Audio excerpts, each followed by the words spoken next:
And this is the magic You didn't systems. share your screen. Oh, right. That's something I have to do. I'm supposed to do that. I'm out of practice. Alrighty. Oh, Now, the tiers, I fuck with it. Better uh-huh. stuff, good stuff, harmless, and not good. Now, what are I we gonna don't do know with what Fairy here is going to Tail? go and What are we not gonna good. do with Oh Fairy no. Tail? I think Fairy Tail's magic system is very good. I think it's Yeah, quite good. it is really good. Because, It's just one of the best examples of just like the type where it's just like uh, fuck you, we ball, but then the way they get stronger ties in with their characters. yeah, like, it's just like, I know a lot of people, like, just hate soft magic systems because they watched Hunter x Hunter and were just like, oh, that's what every shonen anime should be like. Uh-huh. Yeah. But yeah, I don't think that's true. Because yeah, no, like Fairy Tail obviously has good stuff. Like every single early arc has like such obvious development with the magic. Like Urza being comfortable not wearing heavy armor, Gray learning how to make weapons that are both non-live but can move, so he's no longer stationary. Natsu's all of Natsu's fire, every single power up he gets means something, be it eating Joal's flames, which were literally called like the flames of sin or something. They're not subtle. Or him getting Loxus's lightning, which is also very obvious and not subtle. Yeah.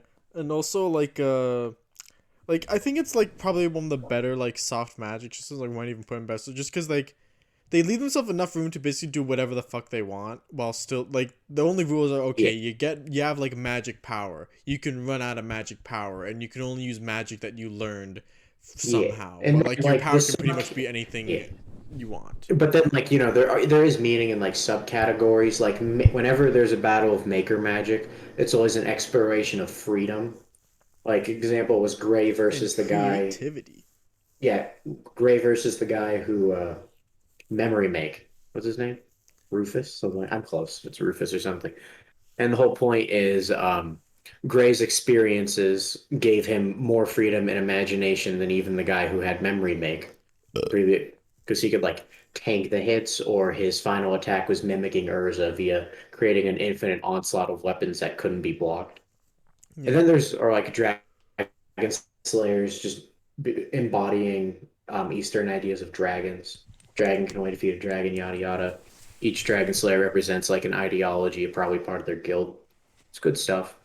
Oh, Yeah. also, there's technically two magic systems because there's also curses, which are not the same thing.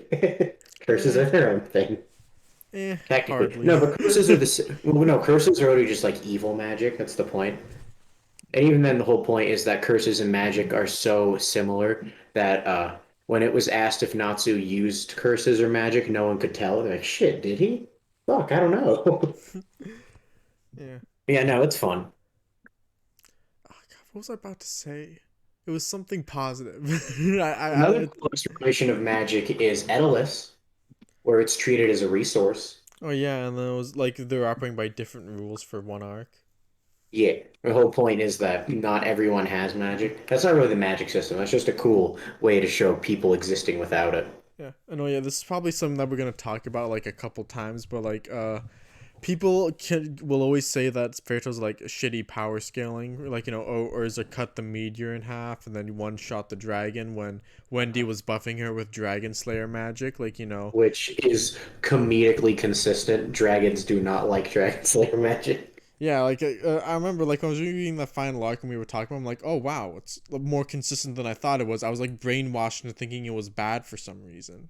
Yeah, like you could like might people might complain about things like type advantages, where the whole point is Gray is always fighting Natsu, so at this point, fire is not a weakness to him. It's like that's kind of that's the joke. Yeah. I mean, I guess like sometimes like they sort of introduce something and then like don't really do a whole lot. Like I remember like early on Natsu learns to like grab things with fire and then doesn't really do that ever again. Like, that was pretty funny. I think the best interpretation you could do of that is it was the start of Natsu applying fire in weird ways, which he then applied in something that was a lot more consistent, which was him learning how to apply fire to magic and slowly burn things. Like he learned how to burn Learned how to Time. burn other people's He techniques, can burn and then we're time. getting to that. We're getting to that, and then and then he learned how to burn off. He learned how to burn off magic that was ailing him, like with Sting, and then after the time skip, he's able to burn a lot of people's magic. And then yeah, the peak is because Zareth was infusing time with his magic, he was able to burn through it, which is like very goofy and fun, but hey, it made sense. I think one thing that a lot of people like don't like is the celestial spirits because it's like, oh, you have this one certain subsection of magic, but only like 12 keys really matter. And so like you can Well, only really have like two characters who are like actual celestial spirit mages, even though they were right. introduced as like sort of a more broad thing. Like I don't think we've ever seen like a mage who was just like, oh, I just use silver keys. Okay, so here's the thing. If we exclude Filler, because Filler loves Celestial Spirit mages because like they can do whatever Yeah, the fuck they I want with remember there's them. that giant teddy bear Yeah, mech. because in canon, there's like what, three mages? Four technically if you include Brandish, but that's kind of iffy. The main three are Duke Everloo, who uses a gold key, Lucy, who uses almost every gold key, and Yukino, who has a few gold keys. And like, yeah, I guess you could say that's disappointing. But Lucy, they do make it kind of clear where the point is. Lucy's silver keys are useful, but they are like basically living Yeah, appliances. she has a Like, compass, like, and yeah, like she has a diction. Yeah, she has basically the internet. Yeah, she has Google. She has a compass. The point of the compass is that he's fucking useless, and it's funny.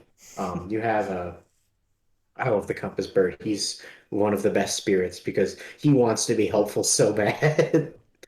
You have what other special spirits? You have Plu though. Plu's a fucking king. Plu's useful all the time hell yeah. Oh man, because the whole point is I love the that clock and how he'll oh just yeah, like summon himself whenever Lucy's in trouble. Like, you oh, know, he's more useful than Tauros. He's a fucking ironically, genius. Isn't when that has true? Tauros Yeah. ever like been summoned and just beat up someone? He like never. No, Tauros was most helpful when Lucy was able to use his dress. Yeah, no. So like, yeah, you just reminded me that yeah, it's not even true that the silver ones aren't good because this fucking clock is more useful than like half the offensive Oh, ones. what do you think about the idea that like some people don't like Lucy's star dresses just because they're too similar to Urza's magic? Well, that's not true at all because like Urza's whole thing is one weaponry, and then two, Urza's armor is meant to be like a protector, and Urza's ultimate form, almost every arc, is her wearing almost no armor because the point is that she doesn't need a protector. Whereas Lucy's thing is similar in the sense that it's also about clothing, but Lucy's whole thing is early on, she always used clothing and her sex appeal to try to win fights, but it never worked. And the star dress is like, oh wow, she's actually using clothing in a way that actually empowers her. Isn't that cool? Wowza. Oh You could yeah. even say the fact that it takes after Urza is kind of meaningful because like Urza was Lucy's role model for what a strong girl was. Oh yeah, that's definitely true. No, I like it. Yeah. All right, I'm trying to think of other like weird things people said that they don't like about it. Oh, I don't know. Oh, I guess one thing you could I'm bring trying to up is remember well, like that old series of not everyone. Kraftsdorf videos. Okay, I remember Kraftsdorff brought up that not that actually only a minority of people can use magic, and it doesn't feel like it because we only focus on wizards. But I also don't care. Yeah, like it's not even really a part of the story at any point, is it? It is once, and that's at the end of the Grand Magic Games when the dragons raid. The Oh whole yeah, point is the civilians in general viewed wizards as like cool props. And this was the king being like, dude, I'm the biggest wizard fanboy on the planet, but my army can't do shit. Can you please help? all right, so it mattered one time barely. Cool. All right. And then there was also the arc where they fought the guys who didn't have magic but had magic tools. And they were honestly pretty strong, so it's not a big deal. Yeah. I know like the spin-off is like introducing like alchemy. I don't know how That'll exactly be that's going to fun. be different, but That'll be fun. yeah. I'm I not sure think good, better if stuff is fine for now. We can move it as we compare it to because other the thing things. is, I feel like there's just gonna be a lot of like higher highs and like other series. Oh yeah, we'll see. Yeah. Well, next we have one that is good, but probably not as good as Dragon Ball. Uh, I'm trying to think of like the pros of Dragon Ball's power system. And I'm just thinking like, okay, it's probably like pretty like easy and comfortable for animators to do because it's like big amorphous energy blasts and Yeah. auras and Well, the stuff. thing is, Dragon Ball didn't originate them. That's stupid. But it did popularize a lot of things that now feel kind of bog standard. Yeah, like the glow boy trope. Like transformations were already a thing. Kinnikuman had them, but like the Super Saiyan type of thing, where you transform completely due to a very strong emotion, was obviously not coined by Dragon Ball. Dragon Ball really popularized that specific Yeah, like thing. I think it was like Saint Seiya that a lot of people try and point it Well, out as Saint like an Seiya earlier also did it a example. lot. Yeah, because Saint Seiya did it a lot. That's because Saint Seiya was like nothing but transformations. So like every single emotion could arguably be tied to one in Saint Seiya. Yeah. I mean, I feel like the biggest like thing I don't like in Dragon Ball's power system is just that a lot of people say this, but it's like a punch from like a guy who can blow up a planet and like an attack from a guy who can destroy like multiple galaxies doesn't look like it feels exactly the same. Yeah, Like you no. don't really Or it's hard to like feel that difference. in the most recent Super arc, like Goku's getting hit by trains. It's like, dog, it's a train. Or Vegeta doing the front crawl. It's like that's Yeah, the not faster Vegeta than the flying. fucking That is front. not faster than flying. Don't you lie to me. Um, like sometimes you get kind of taken out of it because you know how strong they are. I think probably the two coolest usages of the power system were Frieza and Cell. Because with the Frieza saga, the whole thing was power levels and how people who relied on them were fucking stupid. Yeah, like they had like scouters, but like, oh yeah, your power level is this, but they didn't have like techniques like, oh, I can sense your power level or hide my power level, and Yeah, I don't even need a scouter. yeah, the only way they could suppress their power was by alternating forms. They weren't able to just fluctuate it at will. Like that kind of tied into things with how like because they're supposed to be like authoritarian, they're always showing off their power. Where because Goku and the gang are all homely and chill, they can be small when they want to and big when they want to. Yeah, Because you and you shouldn't could be always like be this Krillin, overbearing and you can presence. have like this awesome like technique that can kill people several times stronger than you if you catch them And off and then guard. you could be Krillin and steal Tien's technique and use it so much it's now your signature technique. Take that, Tien. Or like uh, Ultra Instinct specifically is really cool because it ties into like cool things for Goku. But yeah. powers in general, like it's also kind of a fuck you, we do what we want Yeah. with Key because you can do just about anything with it. Yeah, I mean it's like it's a lot more homogenous than something like Fairy Tail because like everyone's Yeah, just shooting energy blast like 99% of the time. Like yeah, it's and like like it's a an exception when like some like Moro comes along and it's like, "Oh, I'm going to like summon lava from the earth and attack you with it or fuse with the planet right. itself or Oh, goofy and fun the stuff like thing that." about Cell is one big part of the Cell saga early on with the androids was the characters had unknowingly also kind of tipped into the power level thing, but they were so used to Key that they kind of lost touch with the environment at large, which made them, ironically, they were so out of touch with Earth, they couldn't even sense literal androids because they didn't have Key. Something that you could even argue, like, Kid Goku, when he used to run around the woods, would probably find easier because of his attuned senses. I thought that was neat. Oh, yeah, that is neat. Because I meant, like, that's how Piccolo got fucking owned. Oh, you know what? I just thought of another thing I don't like about Dragon Ball. Oh, well. Goku should have kept the power pole. Poor Powerful. Yeah, Powerful is fun. It's like the Gon's fishing rod. I wish he kept it. The fishing pole is like crazier. All right, Akame got killed. uh, I think it's it's like a fine. worse version. It's a worse version of what Fairy Tail does, where like I the mean, like it's not characters all exactly have. like Fairy Tail because No, it's obviously like there's unique things like the powers are tied to items that you can get, and yeah, there it's could be like meaning in everyone needs that. to have an item, and Yeah, you like need an item to MC defeat. Boy inheriting his from that one guy and stuff. I just mean the general thing of like everyone has a set power, and the power can evolve through hopefully good development reasons. Hopefully, but it's usually just like not super interesting. Yeah. Like like sometimes they have cool concepts, like oh, the ice lady fucking freezes time, and that was insane because no one had ever done anything remotely that crazy. There's some weird things like the guy like who main boy he gets a suit of armor that can turn invisible, but like it's a Yes. suit of armor. Like you're gonna be clunking around in it, aren't you? Like Oh, you you think could, something yeah, like you could a say that's cloak kind of would funny. work like better or be more appropriate for that. Yeah, I'm not sure because like the suit was definitely designed for the main character, but it almost feels like it was more designed for the guy who had it first because it fit him so well. Oh, a comic got kill's power system is just like fun. It can do good stuff, but it doesn't do any of it cool enough in a way where I'm like, oh yeah, I fucking love that shit. Yeah. Doesn't really spark Yeah. the magic. And oh wow, look at FMA. that. Look at I that. would not put it that high. You I think wouldn't? people I overhype think it. that that's actually like a hot take. Oh, Seriously. I know because people jerk off alchemy so fucking, and I like it. But I'm it's not so stupid. cool. It's pretty cool. I don't think it's that crazy. Dude, But it's yeah, like it's like you're an earthbender, but like for everything. yeah, it's fine. Like I like it. It's cool. But Like you know, dude, the they themes clear of stuff with equivalent it. exchange. Well, yes, It's it's like alchemy. Yeah. integral to the whole story and Yeah. junk. No, like there's obviously good stuff. Like you know, like good uses of alchemy are like fucking Ed versus Greed with the whole carbon thing. And that's probably the one of the coolest usages where it takes like the fucking what are they called, homunculus, Yeah, and brings homunculi. them down to your level when you realize, oh yeah, it is equivalent exchange.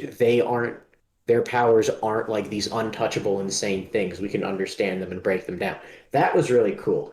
But generally speaking, 90% of the time it's just wow, Ed made a big stone pillar. Good job, Ed.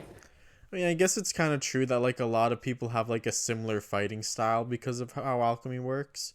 Like if you're Yeah, not a and then homunculus or you're not like a Mustang who can shoot fire, you're kind or of just like shooting explosion man. walls and like you're just shooting walls at people.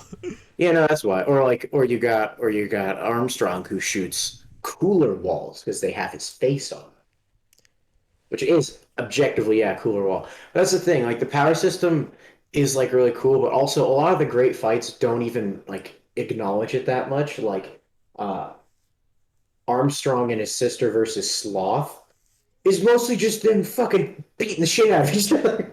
It Like is he true. runs like he runs into their earth spikes, but that didn't need to be a spike. That could be a fucking pointy stick.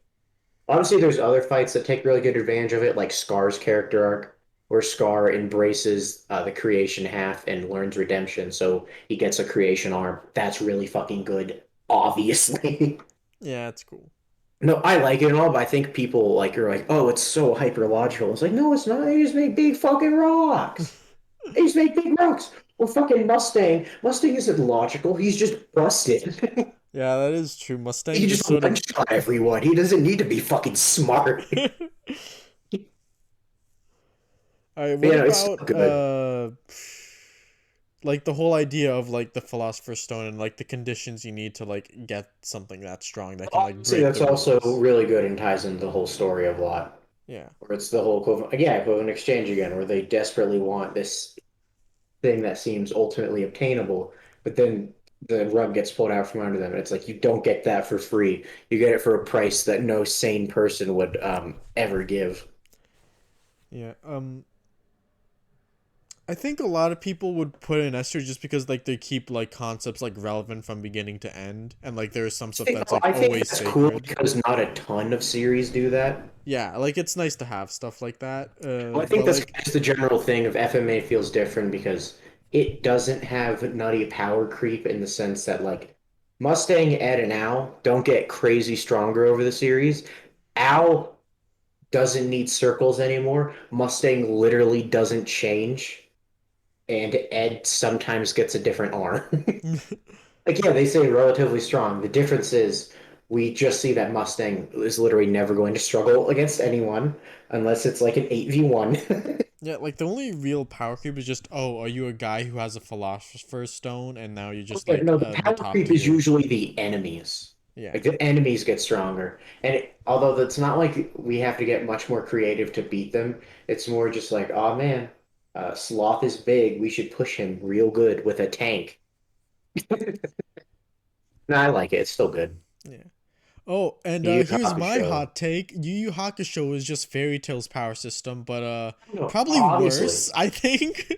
Oh, no, obviously it's just Fairy Tale's power system. It's the same shit. And Yeah. obviously, I think like the So peaks of it are fucking phenomenal. Like obviously, Yusuke's Omega Energy Phoenix against Taguro is fucking awesome, and I love it. But yeah, no, it is the same thing as Fairy Tail or Akame got killed it's without the literally just weapon thing. replace magic power with spirit energy, and like everyone just has their own power that they train with or whatever.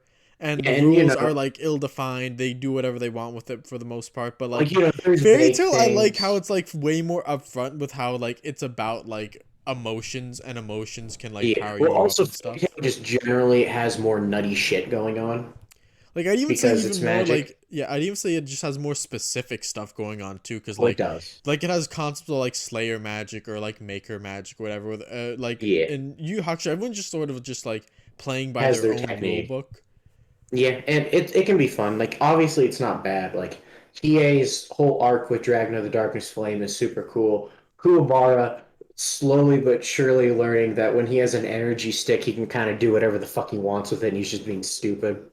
And yeah, Yusuke kind of just has Ichigo vibes, where his main technique is just channeling all he has into one attack because that's who he is, gangster boy.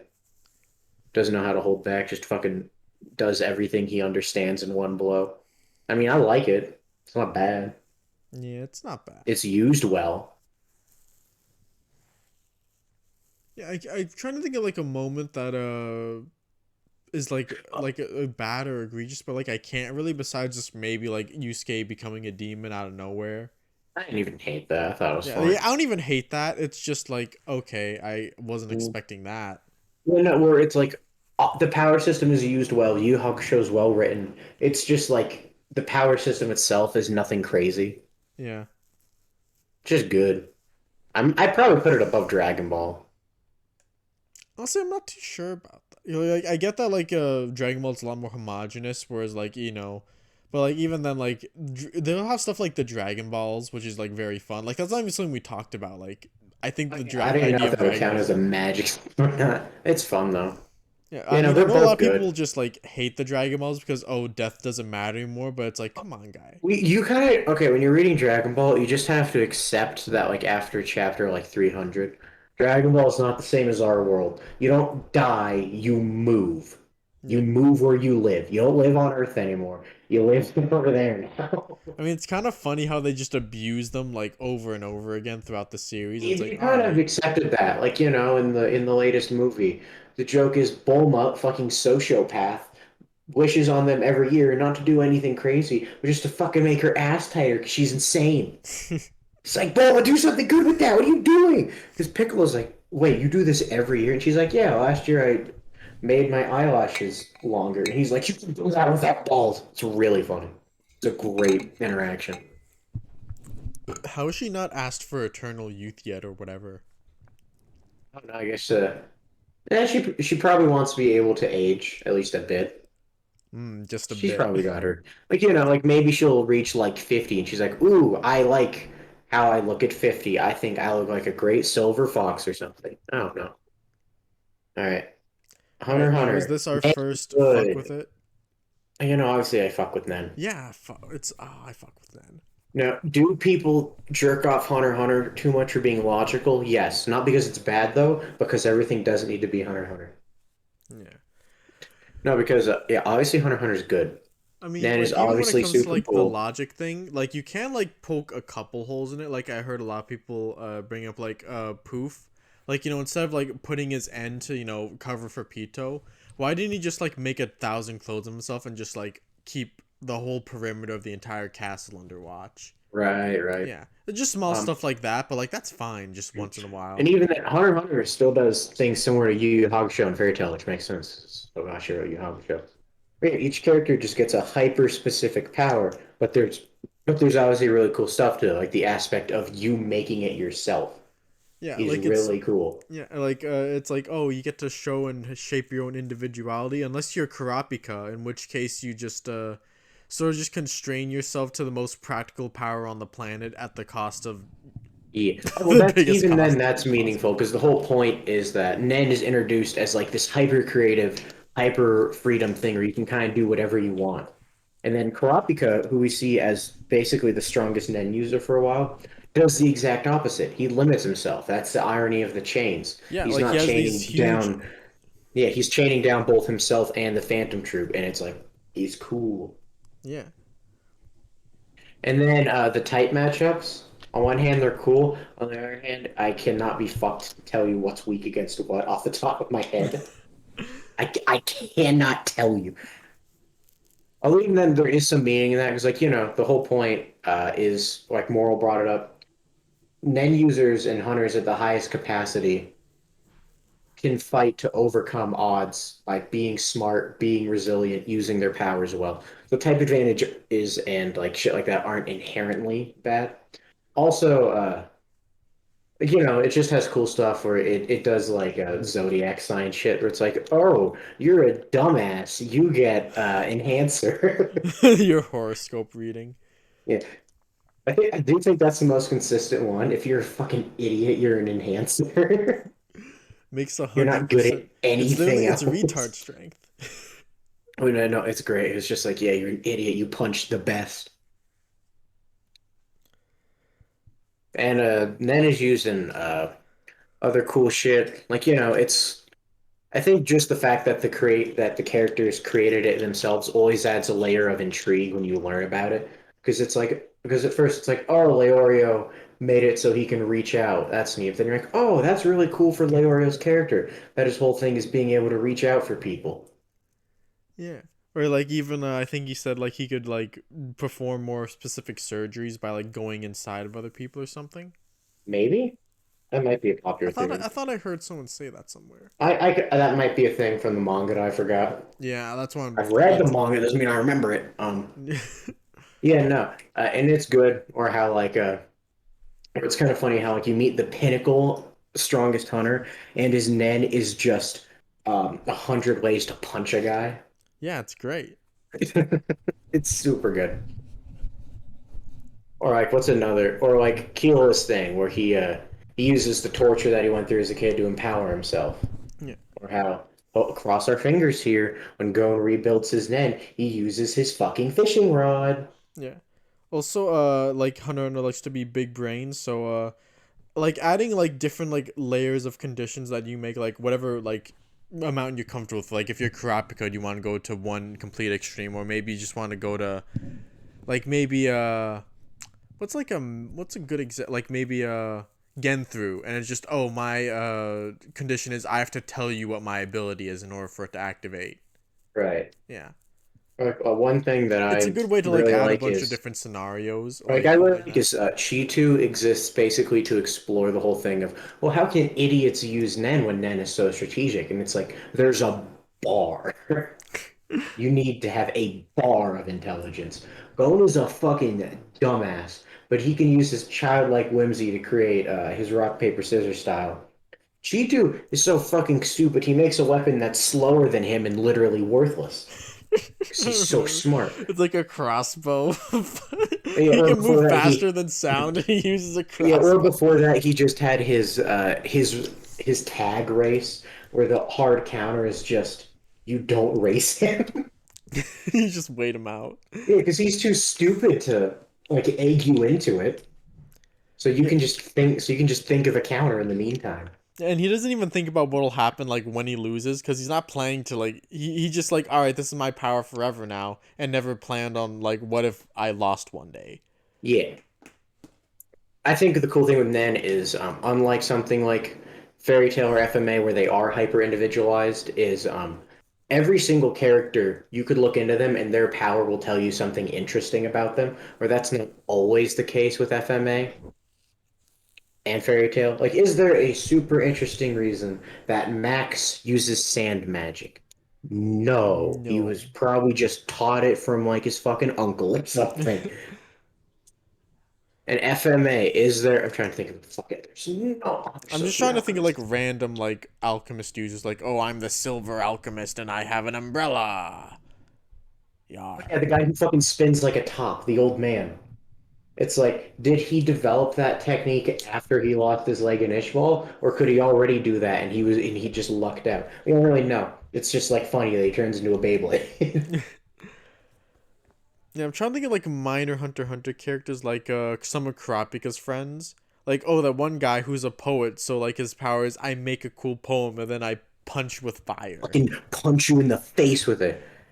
It's like, yeah, that tells you something about him as a person. It's something pretty surface level, but it inherently tells you something about him. Yeah. Or just the guy who was a dog trainer and he just became a better dog trainer. Yeah, that kind of tells you that he's not the most wild, aspiracious guy on the planet. He's just kind of chill with it, which yeah, he is. Um, I have not read the next one, so this is on you if you've read All it. right, I wanted to talk about them just because this is a match system, not like the others where what superpowers do I punch with? It's more like a Harry Potter or something. Oh, Where it's like, all right, there's a I bunch of hope it's better than magical. Harry Potter because I don't like I've only Harry seen the Potter's first. magic system. I've only seen the first season. It's stuff like, all right, Okay, gather these ingredients and you can do like this thing, or whatever, or like you learn this spell to do a okay, that's specific fun. Yeah, magical duper. Like you have to like grow your own plants and cultivate your own ingredients, stuff like that. Like that's what the right. level they're at. Which is inherent. I guess I can't say what, but it is interesting because that does automatically impose a ton of limitations and creativity. Because, like, what plants do I not have access to? How many plants have I grown? Shit like Or that. what fairy tale creatures do I happen to be friends with? Because I remember they like just visit like I forget what he's called, but I think it was like the king of the forest or something, and he's this Ah, weird like elf man, and it's like, yo, mm-hmm. dude, his wife is like pretty fucking magical. You Nice. want to get in on that? No, yeah, You that want to be that just friends with sounds that dude? yeah, that sounds like a fun system, assuming they do something creative with it. Yeah, it's been a long Which time I, since I've seen which I the wouldn't first know because I season. haven't read it. All right, is that Phoenix? Yep. All right, All we can right. talk about that I again. didn't even like think I'd be talking about this one, but I guess it's just Doesn't it the have a lot of shit going on? yes, it does. But I'm just like it's okay. So it's like depending on like what volume you're reading, kind of. Like in the Hmm. first volume, the only magical thing is the phoenix. So like, all Right. right, there's just this one magical thing in the whole world, and if you get it, you're granted immortality. Like you can write a whole story around that. He literally did. That's the first volume. And yeah, there's a lot. There's stuff you can do with that. Like how far are people willing to go for immortality for this one thing or this big pie in the sky that no one should have? And then it turns into a sci-fi in volume two, and it just keeps sort of switching back and forth between that. Right. I don't know how much I can talk about without really spoiling a whole lot. Like, can I talk about how the Phoenix is like friends with aliens called the Moopies, and they can shapeshift and crap? But like, Yeah, really, that's there's pretty yeah, cool. there's not really much of a magic system. Like, I remember in like the later volumes, there's like a guy who can like see spirits and like gods and stuff, and they do some stuff with that, but nothing like really specific. It's just all right. You can see the dog people now. Cool. It's kind of just like the power system exists and it's implemented like well enough. Yeah. Like That's they're nice. not using it for fights, they're just using it to tell the story is the thing. Right, right. Oh, Oh, yo, is that oh wow, I fuck with I Bankai fuck real with it. hard. And Bankai is that's and perfect. and there's not only Bankai, there are so many power systems in Zanpakuto is Bleach. just like that alone would be S tier easily. Yeah, Just yeah, okay, my Bankai on sword is their my own, soul, and so my fucking soul awesome. represents myself perfectly and my own self actualization. But Like then, like you with all, but Ichigo. then, yeah, but then your soul materializes as something that you have to interact with and engage with, and either, yeah, try to understand better. Like every single, like important, I'd say every single Bleach character where they get a Bankai and we see it. I have to clarify that because in the manga that doesn't, in the light novel it does, but in the manga, there is a clear meaning behind it. Even ones where you might not think it at first, like fucking who got Bankai? I'm thinking, Dog okay. boy. Dog boys bunk. That was obvious. You don't understand how I don't think you're very smart. Well, this thing is even cooler because this whole point is his Bankai on its own isn't that great. Like it's just he big and strong and mask. Like his Bankai is just him. And then his ultimate Bankai is when he goes revenge mode and turns into a fucking human. And then his Bankai looks like reflects him better, where his Bankai looks like it's dying because he turns into a fucking dog. I I think know. like the easiest way to get the heart of it is just like Ichigo.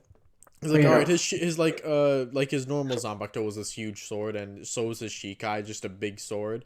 And like because we're told that that like was how Ichigo was as a person. His whole thing was he was loud and obnoxious and drew everyone's attention.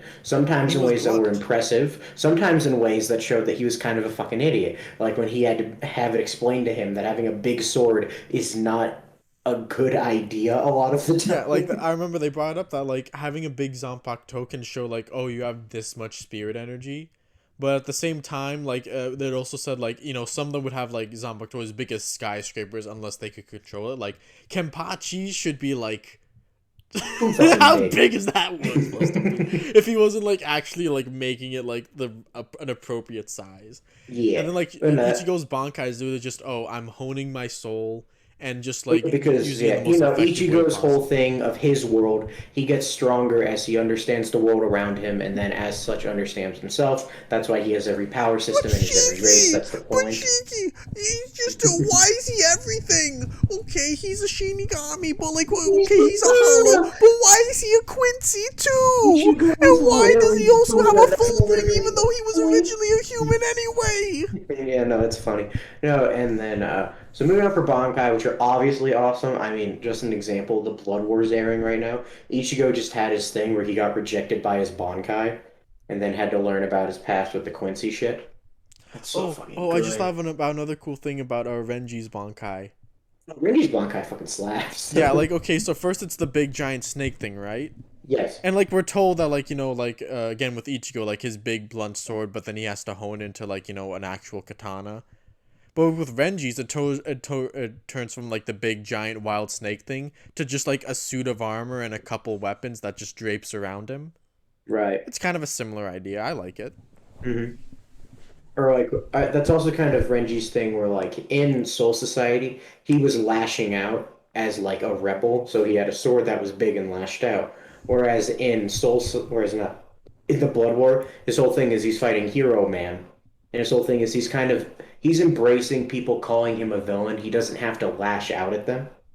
Another thing with Bankai is basically all of their names are super meaningful. Like Eisen's is a reference to like a poem about philosophy and knowledge and what it means to truly know and see things. Or like Ichigo's final thing is called Moon Cutter because Eisen's thing was about trying to reach the moon, which embodied enlightenment and knowledge. And yeah, Ichigo's final thing is cutting the moon. Wow, cool, good. Yeah, And neato. then also there's what the fuck are they called? What's Chad's power? Full bring. Thank you. Full brain are also cool because they are also about embracing. It's just the human version of embracing yourself. But Fullbring are kind of cool because they almost kind of they'll even embody your flaws at some points, like a Ririka or whatever her name is. The doll girl. Yeah, like her thing is kind of her embracing like the flaws in her personality, her desire to like trap people because she's like all lonely and shit. But it's still an embracement of her. Or Chad, everyone was fucking racist to him because he was a Mexican, so he took pride in his skin. Then he got big fuck off demon laser arm. I love Yeah, Chad. like they said like, oh, it was like pride that was like the trigger for getting your full bring. Yes. Yeah. Yeah, which is cool because you could even point that out. Ichigo's whole thing was learning how to be a Soul Reaper, learning how to be a Hollow. Hollow shit. Oh my God. Oh That's all the right, Hollow yeah. shit. Oh man, the hollow mask. We didn't even mention that. Oh God, Bleach is so cool. Hollow shit, obviously super cool. Like I get that like, oh, Ichigo, why is he everything? Well, like the idea is like, oh, the more he understands the world, he understands. So like, okay, when the hollow arc rolls around, he gets hollow powers. When the Quincy arc rolls around, he gets Quincy powers. Blah blah blah. Yeah. When Oh, we and go to the also, hell yeah. arc, he's gonna get hell powers. Just Oh, wait yeah, for can't it. wait. Or um, the Hollow stuff is meaningful just because of the way Hollows work in general, where Hollows only survive and thrive by killing and destroying each other. And Ichigo for his wild views his power like that. It's just a way to kill and destroy. But we know innately that his power is better at protecting, and it's that dilemma. And then Quincy power is cool because Quincy's, opposed to Soul Reapers, don't help spirits, they just fucking murder them. So all of Quincy's powers are fucking hyper aggressive. There's also just a few characters who use powers in cool ways, like Mayuri's really creative. He fights the hand of God. That one kid whose power was imagination because he was the brain of the Soul King, and he just And lost because Kenpachi Kenpachi was beaches too him fucking because cool. he's too fucking strong. It's like he couldn't imagine a way for him to win, which is fucking awesome. That's such a baller reason for him to win. It's such a good And fight. oh no, Bleach's power system is so fucking And I cool. love how like the biggest like Oh, another thing that Bleach has, and I think Bleach is better at this than Hunter x Hunter. Bleach is fucking cool. yeah, That's the one that's thing. true. Bleach is fucking cool. You're gonna tell me that shit isn't the sickest thing you've ever seen? You're lying. Fucking Byakuya's Bankai, sickest shit I've ever seen. Ichigo's Hollow Mask, sickest shit I've ever seen. Dude, Ulquiorra's Yamamoto's four second secret forms. form. Oh yeah, Yamamoto's four techniques that last two chapters was so fucking epic. Like yeah, Bleach is just good at being fucking Ichibe. badass. Ichibe, Oh that's my one I god, really love. which one's Oh, that and again? the ink guy with the power of names. His is so Yeah, fucking and like cool. again, it brings into that thing about the naming thing we talked about, like, cause your names are supposed to be meaningful, but he can control your name. Yeah, it's so good. But Bleach is just a really tight story in general, Yeah, so it's everything interacts with each other really well. Yeah, Bleach good. like the sheer creativity on display for how well everything works together is just like it kind of just blows like something like Hunter x Hunter out of the water in that You know, regard. I because think. Bleach is so wild, so insane, but then everything still ties back to like the core, like Buddhist philosophies that Bleach is always exploring, and it's so fucking cool.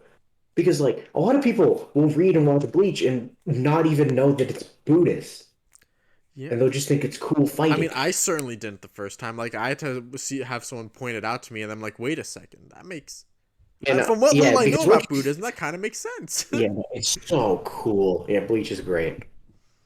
Moving on to just people beating the shit out of each other.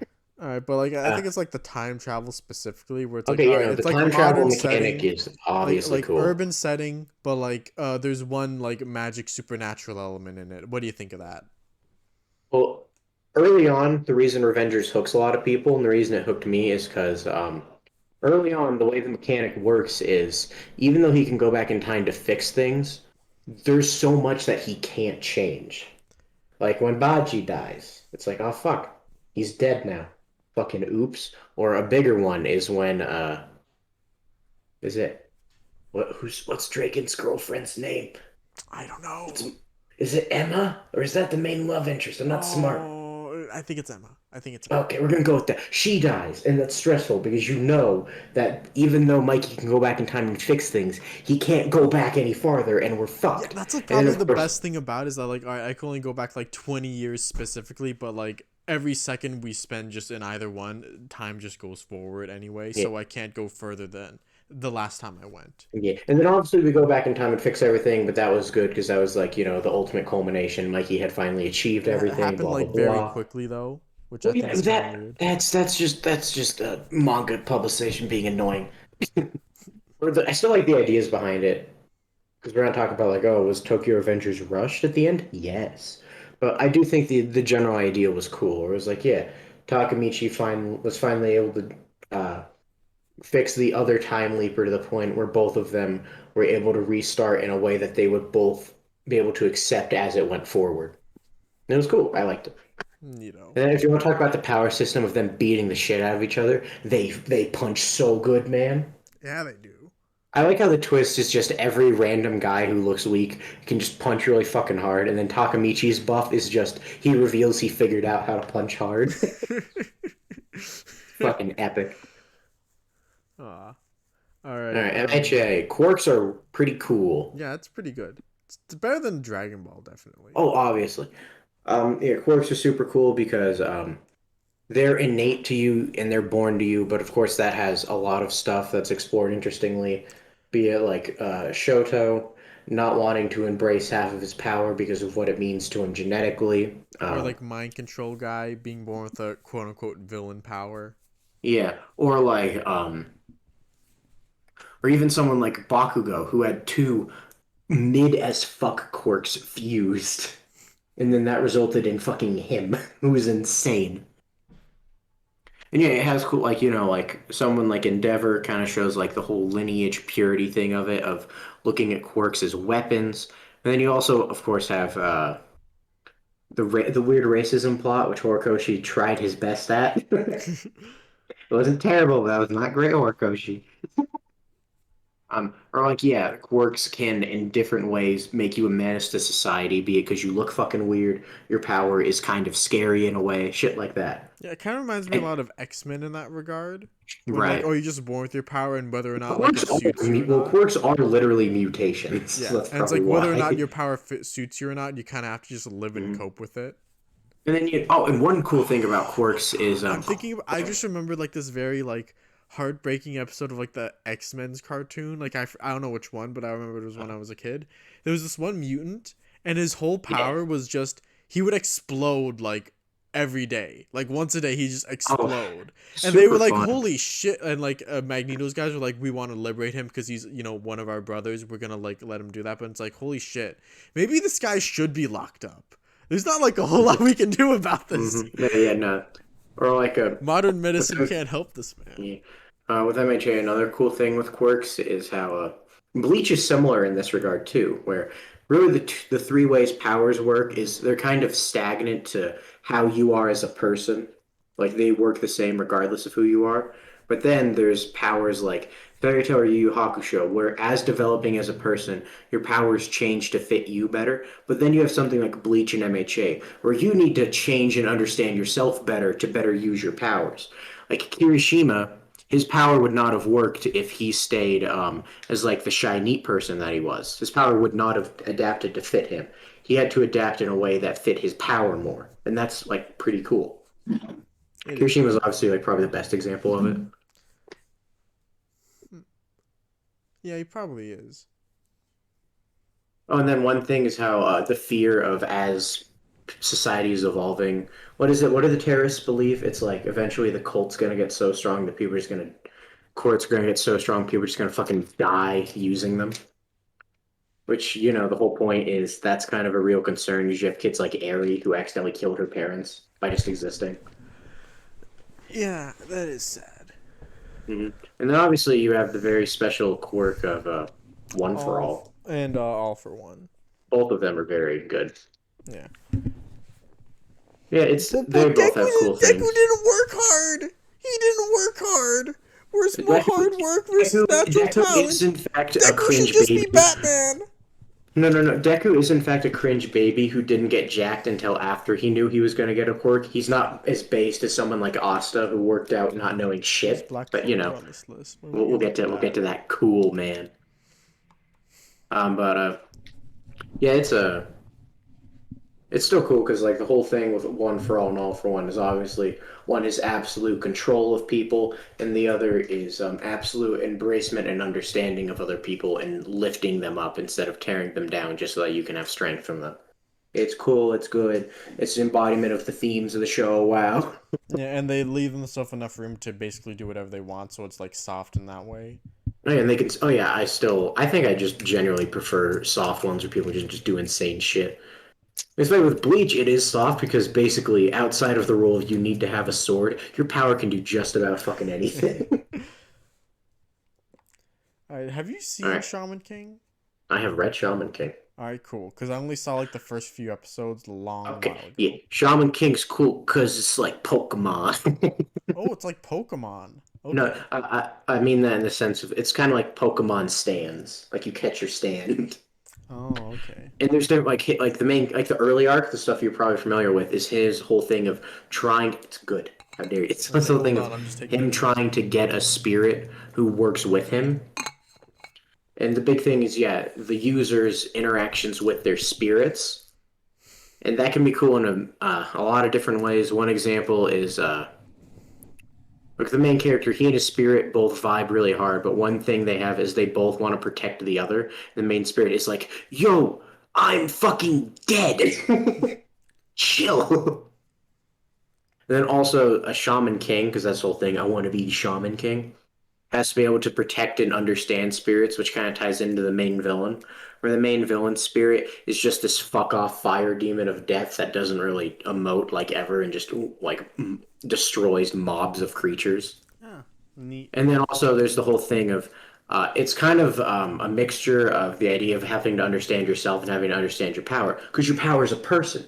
So you need to understand how you can grow and how your power can grow and how to make them work together. So It's this very is like if cool. Lucy was the main character of a shonen action series. If and also if Lucy had Stan. And Nice. I'd say it's real. I put it above Dragon Ball, but you can put it in good stuff All right, where do because you put it they in better do a lot stuff? of really cool stuff with it. Also, some of the powers just get fucking nutty. Like one person traps you in an Iron Maiden. No. It's also just fun because, like, mythology powers are always fun.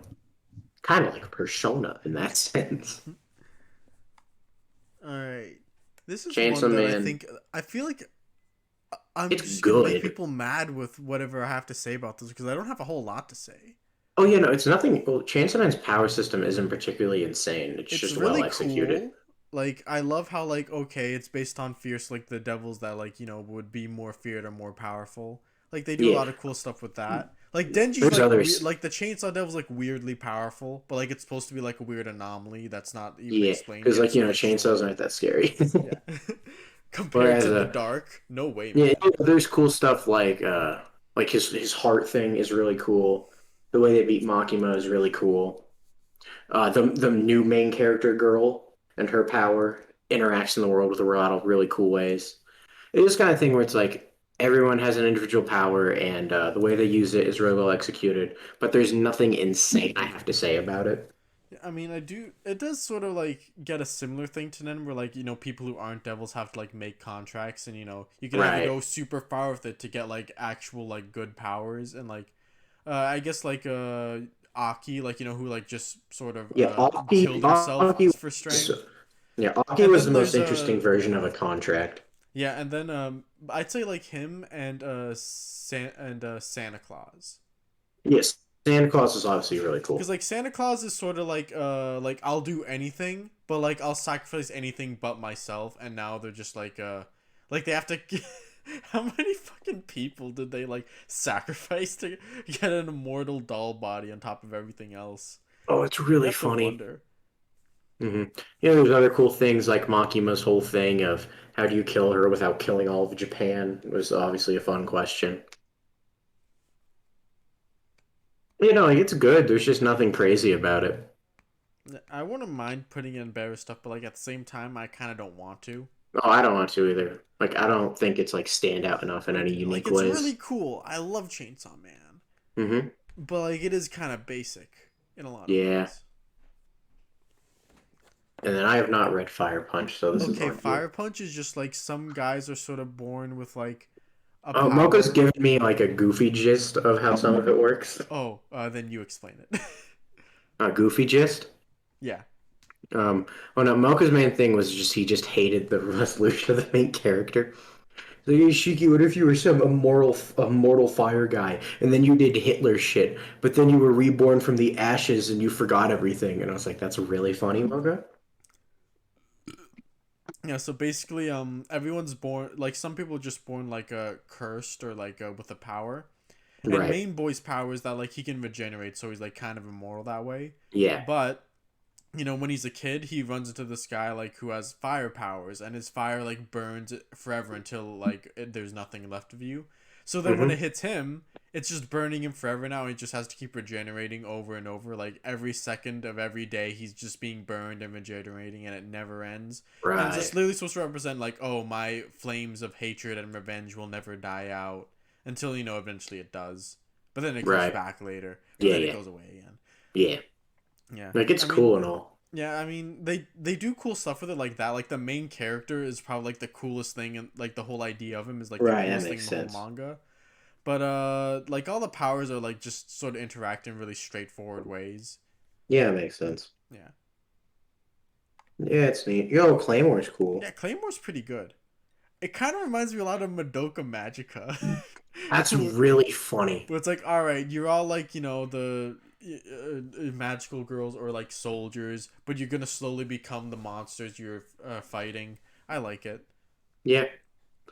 I don't have like a ton to say about it, but it is really cool and the good stuff that it does. Yeah, I remember one thing I really like is like the main girl she's like has an inconsistent power compared to everyone else because like oh she can like sort of dip into her demon powers for a bit like she'd turn her legs into a full demon thing just for it to keep up Right. with everyone else or like surpass them in that. And then you have other cool things where like okay you suck at swordsmanship and you lost an arm so you're even worse, so I as your like mentor who met you 3 days ago and is retired will give you my arm. Now you can use my technique. We're speed running your training, and I think that was cool. Yeah. Yeah, It's neat. it's It's neat and just it's like readable. it's just like a good cool power. Yeah, I think my favorite bits is just to see what happens when a character becomes like a full demon.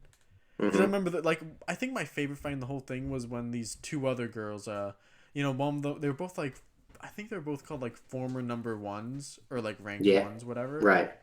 And one of them like their technique was that they would like swoosh along the ground. Yeah. But then that would make like their cheeks dirty, and then like when one girl found out, like, oh, why is your cheek dirty? It's like, oh my god, I thought I wiped that off, and it's like, and then she Yeah, it spies her. was She's cool. like, wow, that's fucking stupid and ridiculous. What a weird, insane power. But then Hmm. like her final form is like this weird worm thing, and it's awesome. Right. Yeah, it's good. Like oh, she was Gintama. like Oh embarrassed wait, yeah, about we it, got but then more. like Let's when she becomes go. a I don't full want to talk about demon, Gintama. she like embraces it all, and like that's why she beat the butterfly one, which like cared only about like oh beauty and appearances, all that. Oh yeah, no, Claymore does the really good thing of like balancing the whole thing of having to have an inner demon, and it's kind of cool because like everyone does it. Yeah. Gintama is just like another case of like, oh, cool martial arts shit. Man, All right. Kenshin is that, but better. Hell yeah. I think I'm gonna move Um, Phoenix down to harmless because I don't oh no, really. Kenshin and Gintama do remind me of each other. Funny enough, where they both just have like the whole samurai spirit shit, and their strength and techniques grow as they deal with the changing times and what it Both the means main for characters are them to like carry a veterans, sword. right? Oh, obviously I like Kenshin more than fucking Gintoki. Yeah.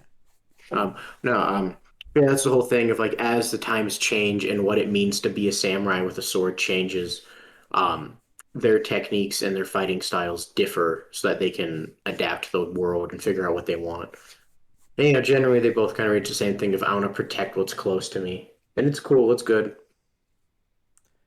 Oh, and also you have some guys with some awesome powers like I have fucking parachutes and I can Hmm. carpet bomb people.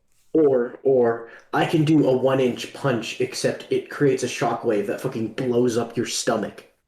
Yeah, fun stuff like that. He's so cool. Or that one Sanosuke. kid who was just like, "Oh, I can move faster than the eye can see, but when I do, I'll make these giant stomps and leave these giant footprints, even Oh though I'm yeah, a no, little it's cool. twink boy." Or the goofiest one, fucking Makoto, his fucking power of like, there's human fat in my blade, and I use that to fucking ignite it, which makes no fucking sense, but it's cool, so you don't really care. All right, another sword one, Demon Slayer. I prefer Demon Slayers. Oh To no, Kenshin's? yeah, I do. Okay. Just because the different breathing styles do cool stuff in the way they interact that I find neat, where they're all derivative of Sun style, and for a while you are led to believe that Sun style is the best, but obviously it has flaws. It drains the shit out of you. It's fucking painful. And then we learn, oh wait, everyone can just replicate Sun style while still keeping their own styles. And then all the styles are cool in their own way, and how different because it's cool because like there's a set amount that you can choose from. So the one you choose does say a lot about the type of person you are. Like Gyu is a simple dumb idiot boy, so he uses water style, which is the most simple, and his whole thing is just perfecting it perfectly. And then someone else uses water style besides Tanjiro and Gyu is you remember the blue girl from the butterfly plays? No. Okay, so there's a blue girl at the butterfly mansion, and All she right. uses water style. And her whole thing is she's supposed to represent like the most generic soldier who couldn't handle it and becomes a healer. So she got the most generic style. In fact, it's even stated from I think her that most people learn water style first because it's so like natural to people, which is kind of cool because like water is like an element that we as people are the most familiar with. And then from there they branch out into the stuff that's Also, more it kind of different. represents life, humanity. We're Oh not yeah, demons. yeah, Wow. which is why it makes sense that it's the first one they can learn. Because like out of all the elements, water is the one that humans obviously have the most to do with. We're made of it. We drink it all the time. Whereas everything else is kind of awkward. Like lightning, that's not really something we interact with. Fire, that's something we use for power. Wind, that's all around us all the time. Then you have insane beast breathing. I love Inosuke.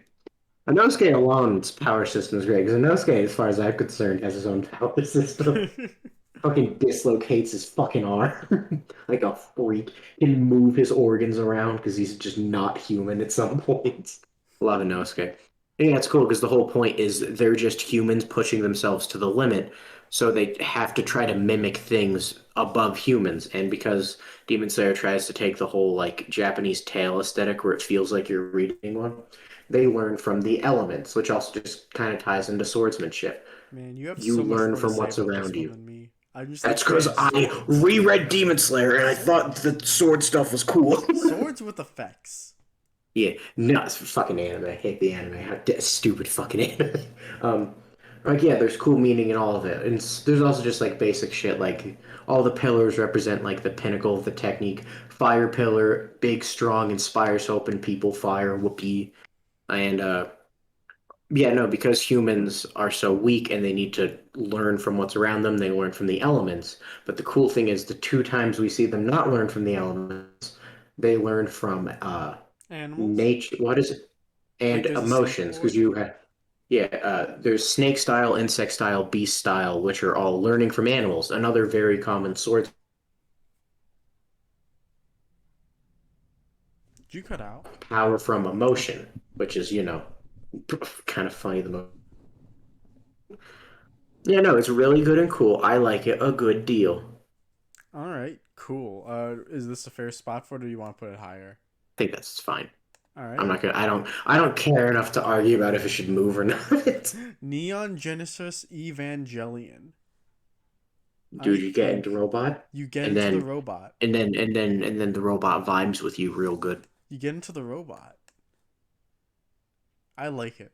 You get into the robot. It's kind of scary, but the robot is your friend. It's your mom. It's good. It's there to Yeah, protect yeah. you. You gotta The vibe with your robot, like robot, it's the man. robot's scary. It's kind of like the things you're fighting, but that's okay. That's because of science Hmm. and shit. We learn from it. We got science. Yeah, it's like sure, sometimes bad mental health makes you good at using the robot, but sometimes good mental health makes you good at using the robot. Yeah, it's all about just pushing the limit one way or the other. Mm. And there's also stuff like Asuka and Shinji's goofy training to sync That's up why with each other Ray's the better. worst of the three pilots because she's too much of a normie. Her mental health is not god awful enough or good enough. She's just kind of there. That is like literally the reason, and it's really Yeah, like funny. Asuka's the best at first because she's the most confident and outgoing of them all, but then like it starts deteriorating as she gets worse. But then like at the very end, like in the movie where she's just batshit crazy, she's just able to like fight off a bunch of other units at Yeah, once. it's just cool how I mean, Fairy Tail does it too. This kind of thing of how like both insanely negative and insanely hyper emotions are what drive people forward, and it's cool because Ava's whole thing of not relying on outward power sources, trying to rely on yourself, and how yeah, even if it comes from a super dark place or a super positive place, those strong emotions do give you the ability to do things that you wouldn't if you were just kind of vibing. Yeah. One thing that I think I should have been fleshed out more was probably the ET field. And like Yeah, all the whole hedgehogs and I'm like, of course that's like an important element to the whole story. But like when it comes to like the actual fights against the angels, like the ET field is just like, oh, you set yours up, it's gone now. Now go ham. It's just at the beginning of every fight. I don't remember them doing right, anything particularly like interesting with that. Like, oh no, this angel's ET field is too hard to break. We have to do something specific to open it or something or other. right. Although I guess like the point, I guess like they do because then the fact that you're entering their ET field means they can get inside your head like that one time Oscar gets like mind raped by one of the angels. Yeah. I mean, it's pretty cool. Oh yeah, no, it's good. Yeah. And I have to go to bed now, so we're gonna pick Oh, this good up. night. Oh no, tomorrow I'm gonna talk for actually an Oh hour because no, it's so dude, this is going great straight up here. It's going. reports. It's going Yeah, like. okay, okay, no, yeah, no, we can end off with just saying I am going to talk about Soul Eater so much. I'm gonna leave it down here just so I don't Yeah, forget. But like, and it's going up here with these I two. hope you're ready for me to talk about Soul Eater for like 2 hours. I'm ready for it. Oh, I'm it's down. so good. That'll be fun. And we're back. And Soul Eater's so cool, isn't it? It's perfect.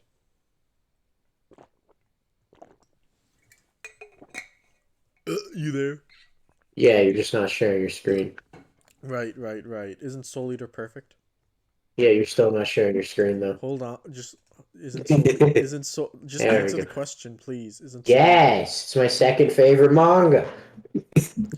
I think I almost want to put over Bleach because I think like the one concept it tackles really well, like better than anything in Bleach, but Bleach just sort of has a bit more overall, I think, going on. Oh, I don't care. Okay. Well, like they Uh, both belong. It's not hmm important. So Soul Eater has a lot of power systems, but the main one is people turning into fucking weapon. It's so cool. You get a Which is part. yeah, first of all, inherently awesome. And then secondly, the power system ties in directly to so many rules of the universe in so many cool ways. Just even small stuff like early on, the big thing is they're taught that weapons inherently have to protect their meisters. But then a big thing is like that's not true for everyone. Like Black Star, as like even early on, we see Black Star doesn't get fucking protection. He's Black Star. He's a fucking idiot. Then, as we see with Maka, even though Soul desperately wants to protect her, Maka doesn't really want that because all that does is fucking traumatize her. Or you got Kid, where Kid protects Maddie and Liz more than Patty and Liz more than the other way around because he has a god body. It just shows that inherently we already have rules created via the power system that are iffy at best. Yeah. Also, I love how partnership and compatibility is portrayed throughout the series. Like, I remember It's the so one of the great. yeah. I think I remember one of the like the first examples they give is like Black Star and Tsubaki, where like Black Star's he's a crazy motherfucker, and but Yeah, Tsubaki's like the only one with enough like patience and tolerance to put up with him, yeah. which is also illustrated by like how all the different forms she has. Yeah, and then after that, as we see, they develop because yeah, Tsubaki gets the sword mode, and that is when she has a personality shift where she goes from just accepting everything Black Star does to trying to support and further him, which is why she changes, but Black Star doesn't. Black Star's soul stays the exact same. Even when he activates the sword mode, all we see is Tsubaki's soul wrapping around him. Black Star hasn't actually changed at all. And when he does change way later, that's one of the best shit ever, but that's not the power system. That's just Soul Eater being good. And it's also, there's just a lot of cool lore behind Souls, like how, even ignoring Fire Force, is fuck off. Soul Eater existed way before that. There's just small stuff like how, oh, there's the rare chance to have a gregarious soul, which can fly, and we meet literally, I think, only two Oh yeah, ever. like Maka and then that one girl with like the Yeah, like is it a the Sting for fire? Noah. Yeah, the guy who fights by coming. I love that Right, guy. right. Guy's my favorite. Um, that's really cool. And then also, souls is a visual indicator for strength are fucking amazing. All the How big giant is your sword. ball? Oh yeah, all the giant spreads of just the stronger character having this giant fucking ball or the two balls right next to each other. And the way they're like personalized is really cute. Like, oh, Stein got stitches, Medusa got snakes, Chainsaw Boy got chainsaws, or like really detailed ones like Krona's fucked up looking soul where his looks like weak and feeble and Ragnarok is literally eating him. Yeah. Or like there was another. Oh, or how fucking weird Freeze Soul looked because he fucking slapped a witch's eye onto his face. Like his soul looks fucked up because he's a fucked up guy. All of that is awesome. And then yeah, the way souls evolve is super cool. The way weapons can evolve away from their Meister or with their Meister is really cool. Yeah, like you Like have the it's always chainsaw guy who can or the guillotine who can fight by themselves. Yeah, and even then, that also ties in the power system where it kind of shows a soul on its own can't reach full power because even then, he reaches his full power when he does create a soul resonance. It's just with an embodiment of madness instead of with a partner. It really does like just make the themes very apparent. And Yeah. then, Like is there even anything like else they don't even with? stop at like a Meister and their weapon. You can also like resonate with other Meisters and their weapons, and the more you have, the better it is. Yeah, and that says something about the type of person you are. Like Killick is a really cool dude who works with everyone, so he's able to work with Liz, Patty, and both Fire and Thunder all at the same time because he's just chill and able to work with people very easily. But then you have people like Blackstar, who I am confident could not work with a single other fucking No, weapon. there's no chance. No one can put up with him. Like I remember uh, Soul tried. Soul oh, loves Blackstar. They're best buds. Even they can't do They it. are absolute bros. And then when they try to fuse, Blackstar cuts himself and Soul gets like internal bleeding. It's really fun, and yeah, it also just highlights the character flaws and growths really well. And then the two other main power systems, well, the three are Madness, which is part of Fear, because Madness is really cool, because it's again the theme being actualized, where all the characters embody madness in their old ways. Some try to control it, some just embrace it and go fucking nutty, like Stein. Love Stein.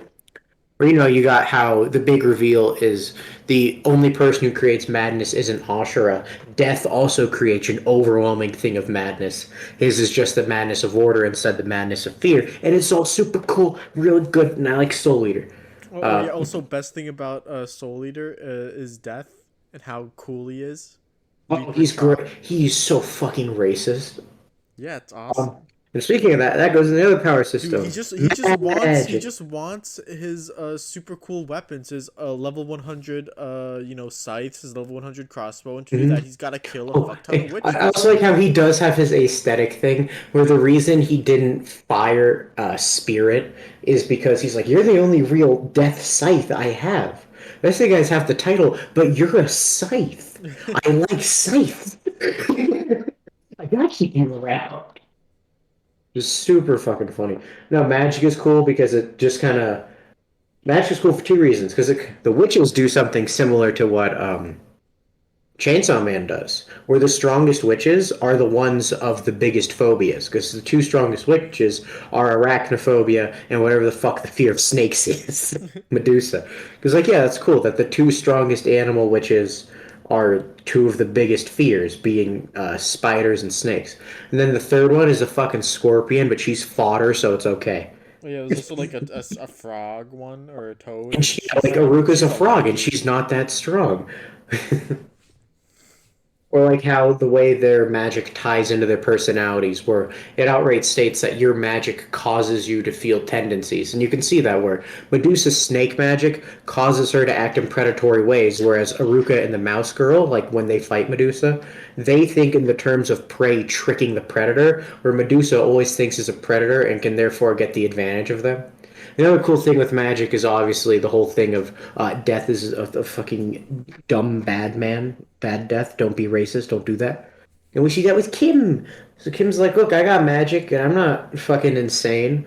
Or we see that with the chameleon girl, Angelica, where the thing is like, oh, if we train her at a young age on how to use magic, and she isn't just grown up being hunted, maybe she won't want to fucking murder people. There's a thought.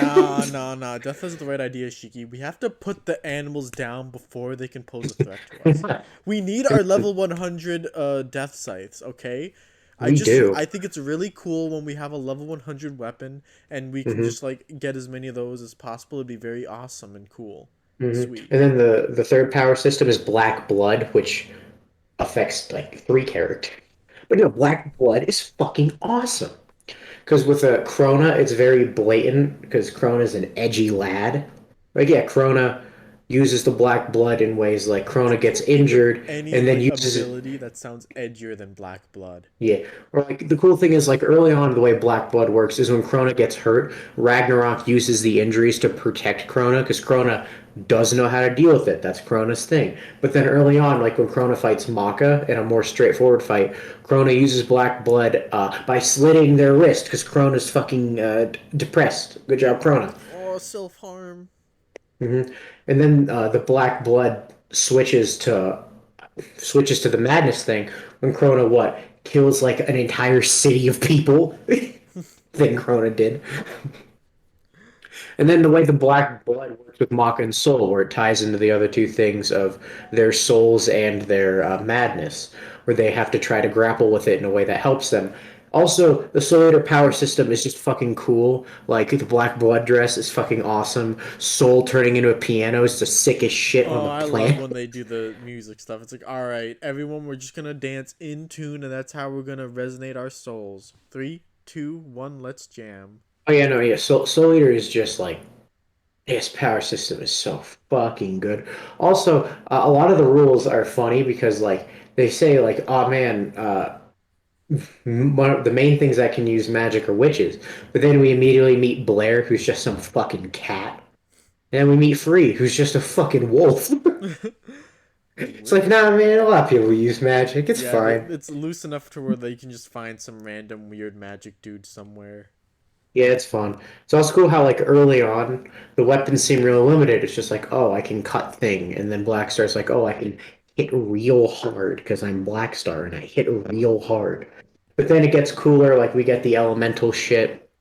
We get the super resonance. Oh, there's also chain resonance, which is awesome, which is based less so on absolute cooperation and more so just on a base understanding and appreciation of the people you're working with. Dude, and it ties into Soul's piano. Soul's the coolest guy ever. Oh my god. So yeah, I like Soul Eater. It has a good power system. Yeah, I agree. Which I think Fire Forces isn't like nearly as good. It's still good though. There's still cool stuff about Fire Force. Like the fact that everyone uses fire and it's still that diverse is already impressive. Yeah, like it's just the fact that like, all right, let's make like 1,000 superpowers all based off the idea of like heat and fire. Yeah. Like I And then think it's the only one cool. that kind of cheats on that is like the He's ice Ice Boy. guy. And like because it's just like, oh, I just turn like temperature and reverse it. Yeah. And even then, his big thing is he's only strong when he's fighting like people who use fire against him. Like if he was fighting like Captain Obi, Obi would kick his ass. Yeah, because he just So he he just just deck explodes and just him. headbutts whoever the fuck. He would just deck him. And fire, the stuff that I like about Fire Force is for one what the flames represent, because Fire Force is supposed to be like an anti-soul eater. The god is evil. The powers don't uplift you. The powers in Fire Force are already like kind of negative. Like Shinra always talks about how he hates his flames and he doesn't like that he has to use them. And that's kind of a thing for all the characters. The flames are like a curse. It's described as setting your soul ablaze. Instead of getting power from your soul, it's like a self-destructive technique inherently. Yeah, We like even see that's that like because that self when human spontaneous human combustion is just basically that, but you don't yeah, get it's superpowers. your soul gets set ablaze a little too hard. Yeah.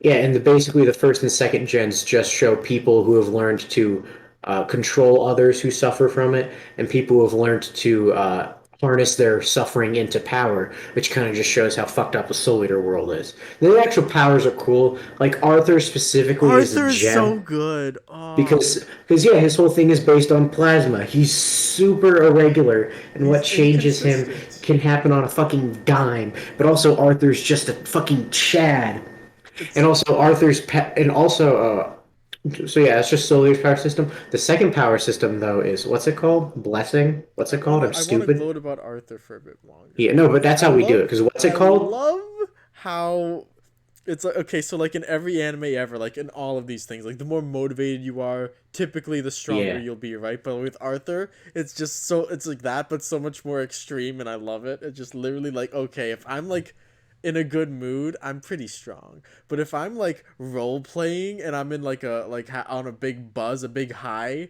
I'm unstoppable. It's so good. right. What's the holy fire called? I forgot because I'm stupid. Or Materasu. No, like the flames that everyone gets. Oh, Like how Shinra goes light speed. What is that called? yeah, I'm forgetting. Oh, okay, so that's really cool because it's basically like an in-universe canon explanation of how some characters are gifted universe breaking abilities. Like it's something they're given. Oh, Like you mean the Shinra's pillars? what? The pillars. Well, not just the pillars, because as it goes on, more people get access to it. Like Arthur gets it. All right, yeah. Like when Arthur gets the ability to breathe in space. Just because he can now. Or Arthur turning his sword into Excalibur. So good. I don't remember what it's called, but yeah, it's that stuff. And that stuff is super cool because, yeah, it's just like a fun canon way to give characters broken powers. Also, the fun thing about Fire Force is it goes really hard into like the scientific side of the science fiction powers. Like the explanation for how the time stop works is so fun. Yeah, it's just I steal all heat from the universe, and Yeah. while nothing has heat, nothing can move. Get fucked. Yeah, so the universe is no, because it's like the universe is always expanding, but by freezing it, I stop it from expanding. Therefore, time stop. It's like that's just a fun explanation. Yeah, no, Fire Force just has a lot of fun, really diverse powers with good symbolism. But yeah, just the most impressive part is just how much they can do with just I make fire, I control fire. Yeah, I mean sometimes it's just as simple as like, oh, Benny can like have a bunch of fucking mops and they all fly around and hit Yeah. shit. Well, Or he's like unique because he can generate it and control it, which is supposed to be like his thing. yeah, or like you'll just have like I'm forgetting his name, but the sniper guy from like Division 9. All right, yeah, his thing where all He he just like does is just makes guns better. he just Shoots blasts really real hard. good. Shoots real good. You know, it's so fucking good. Oh, this is the one that I think does like superpowers equals nuclear weapons the best, I think. Magi's power system is super fun. It has a lot of good stuff to it. It has I the fuck with Jin it. equips, obviously, which are awesome and great. Hold I on. love Jin Do I still equips. have this or did I like delete it when I changed phones? Okay, I gotta look for it. All right. No, yeah, because Jin equips are super cool because they are kind of similar to Shaman King, where you have a god vibing with you, but in this case, the god's kind of a dick and you could ignore them most of the time. It's kind of like the Kame got Kill, where it's like an item you have to like obtain, and you're the only one who can use it. Yeah, and I love how like two metal vessel users is like vastly more dangerous than one guy with two metal vessels, but there's still like Right. very clear advantages to having more than one metal vessel. Like, yeah, if you're fucking Sinbad. Yeah, fucking Sinbad with seven of them. Like It's I just think like he is there's only like three guys in the whole series who get more than one. two. Yeah, they get Yeah, more than right. one. It's Hakuryu, Ren, and Sinbad. Yeah. Yeah, and the funny thing is Sinbad has so many more. Like Sinbad can Um, get some that are like utility and also pure yeah. combat where like Uh, and Hakuryu like actually finds a way to like merge two powers directly. So like yeah. even then like he does something that Sinbad never really does in the series. Yeah. Or like another cool thing about Gen Equips is what's the official name for it? The hosts? They called Yeah. hosts? Retainers? What's the official King translation? vessels. Vessels. There we go. There's so many translations. You know, the vessels. That's just a really cool way to show, like, because, Magi's whole thing is like one of Magi's big things about leadership, what makes a good leader, shit like that. So, a way to show that someone is becoming a good leader by their followers being able to gain access to their power, showing that a good leader is able to uplift the people around them is super cool and really Yeah, good, and like I the like it a household lot. vessel things. Yeah, I Yeah, like that's that. what I'm talking I about. This also like household how vessels are super yeah, cool. I also like how household vessels like they'll never be as strong as a full metal vessel. Even if like Yeah. say you give up your humanity, become a monster, you still only be like a tenth maybe as strong as a metal vessel. You're probably Yeah. a lot less. And it's And just then like it's like you can see like some leaders like Ren like have like all their household vessels do that because he just wants as much power as possible no matter the cost. yeah. And like Ren or Hakuryu was like the same. Like he did that to the right and the left for general. Like as soon as he Yeah. got the chance. Whereas like and like more Gianna was like, I want to be that someday. And Yuno's like, that's probably not a good idea. You probably don't want to do that. Become a Yeah. big monster man. Or like of course the other power system in Magi is magic, which is also really fun and cool. Yeah, I Because like it's just like like it embraces the magic part of it. Like, you have to go to wizard school. yeah, it's like all right, there's like a bunch of different Rook. Rook are super cool, by the way. I love it. Oh yeah, the Ryuk is super fun. Yeah, so like there's a bunch of different elements. You gotta mix your different elements in different ways to get different results and different patterns or whatever the fuck. And some people can make black holes. Other people can bend reality if you're like really good, really Great good. for them. Yeah. Or I remember how like terrifying it was when Aladdin had the power to perpetually push someone in one direction for all time. Like that's Oh, just it's terrifying. so funny how strong Aladdin gets. It's awesome. Makes me so happy.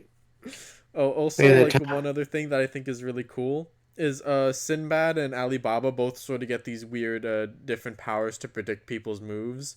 right. Sinbad can like read the flow or like predict the future very well because Yeah, he can that's read he's fate. yeah he can read fate and he's always focused on the future like you know like he like literally after he like saves the world and like makes it a perfect peaceful place, he's thinking like all right, what can I do to like ensure this will last for 10,000 years from now. And he's like completely loses sight of the present where he's like ready to like turn the whole world into Rook to make sure everything can go perfectly later on. Whereas Right. Alibaba is someone who like always lives in the present, so his ability is hyper concentration where he just perceives like the present in slow motion all the time. Yeah, it's Yeah. super cool and Yeah. fun. Also, just like a fun thing about like metal vessels is, they're fucking hard to get. Yeah, you have to go into a big It's dungeon, got to a go through a whole bitch. quest. It's great. Yeah. Oh, and then there's also the dark metal vessels, which are really cool because the whole thing of Ryuk or Fate, dark metal vessels are fighting against Fate. Because as we learned, there's a difference between trying to change the system and fighting Fate.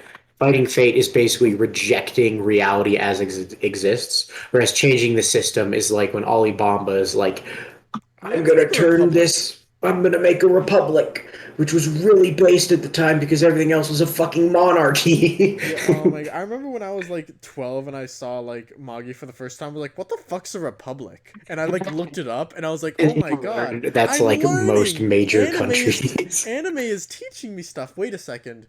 Most places are republics? What the fuck? Ooh. I thought You know, most people it's had a like I thought democracy was like the big shebang. What happened? yeah, it's very fun. Yeah. Oh, also like again about the magic weapons equals nukes thing. Like the Sinbad like prequel in particular goes way into this where it's like if you're a Yeah, country without a metal vessel, you're kind of fucked. yeah, Cause one metal vessel can like wipe out an entire army, but because they're so hard to get, you can't like just make one. You have to kind of get lucky to have like a dungeon pop up near you, and you have to get it before anyone else can. And yeah, like it's a big race to see who can grab more, cause like the two largest powers in the world, the Seven Seas Alliance and the um, what the Co Empire, just all yeah. have like almost a dozen metal vessel users They've each. monopolized them. Yeah. So it's like now it's like all right, you gotta kind of have to join one or the other. It's hard to be dependent with just like one metal vessel user even.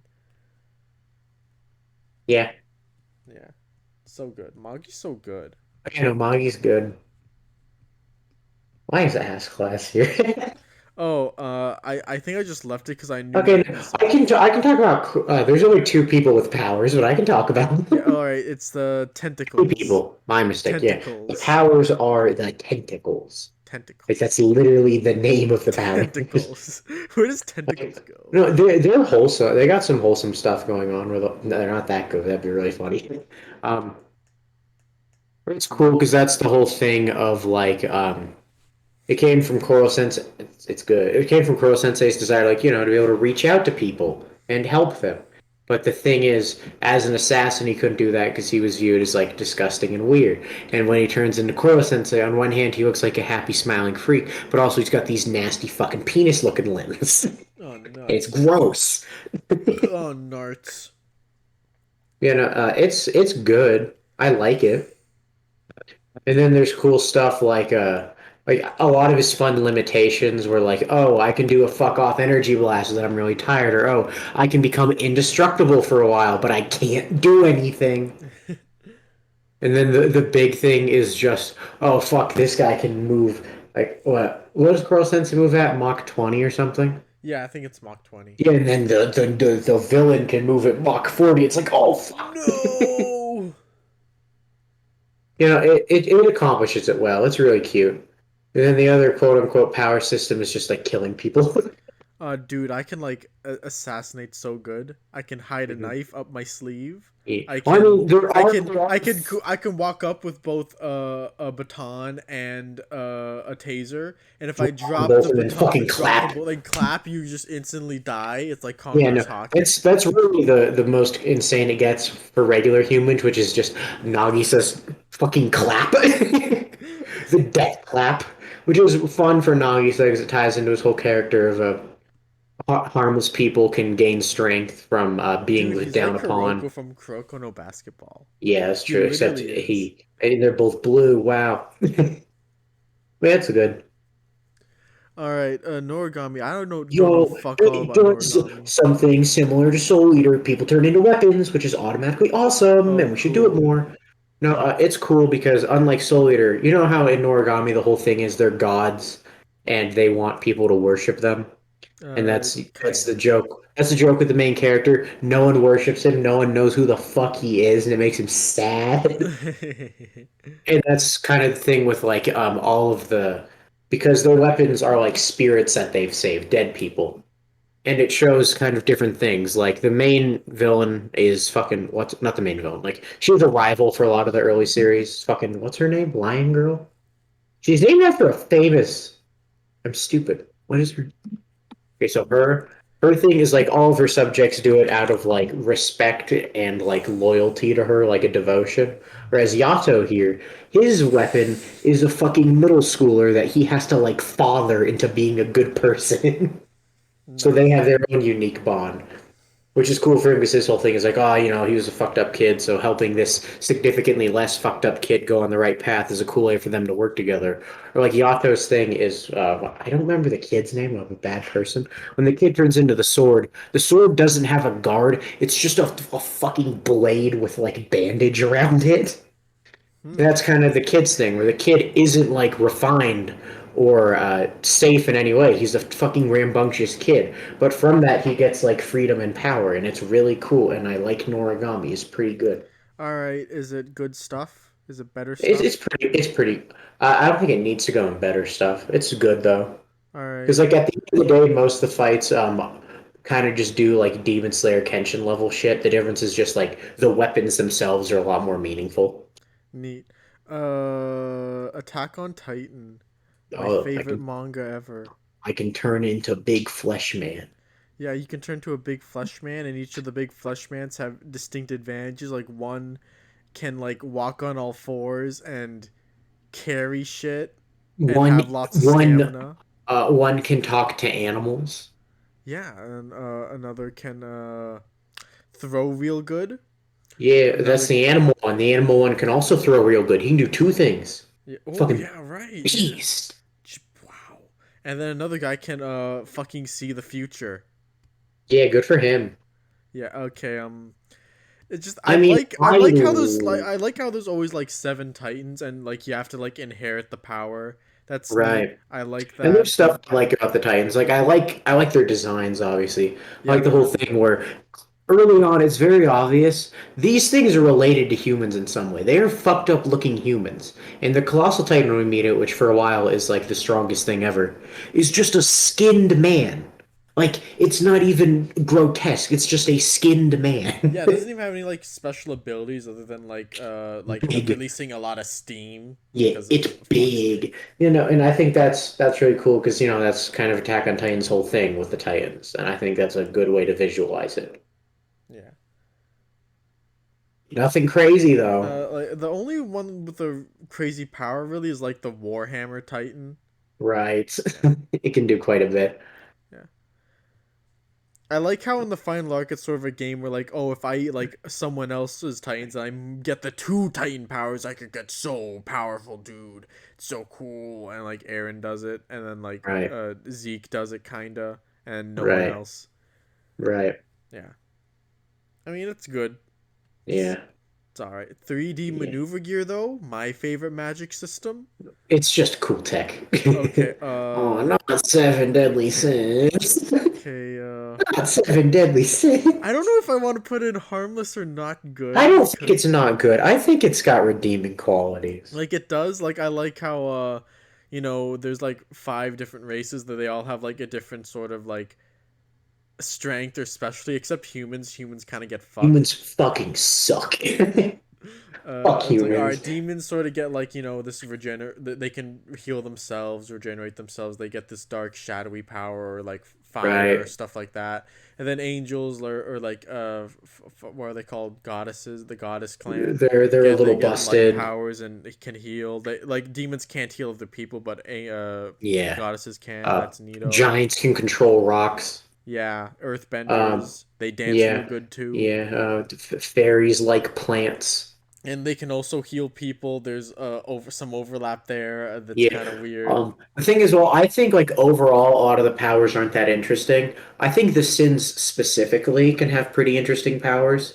Like, Dude, all of King's forms are I very love cool and good for him. Bond having a bunch of Bond is so cool. I love his That's power. just Bond's just awesome. And like Escanor is just awesome because his power is just fuck you, I'm cool.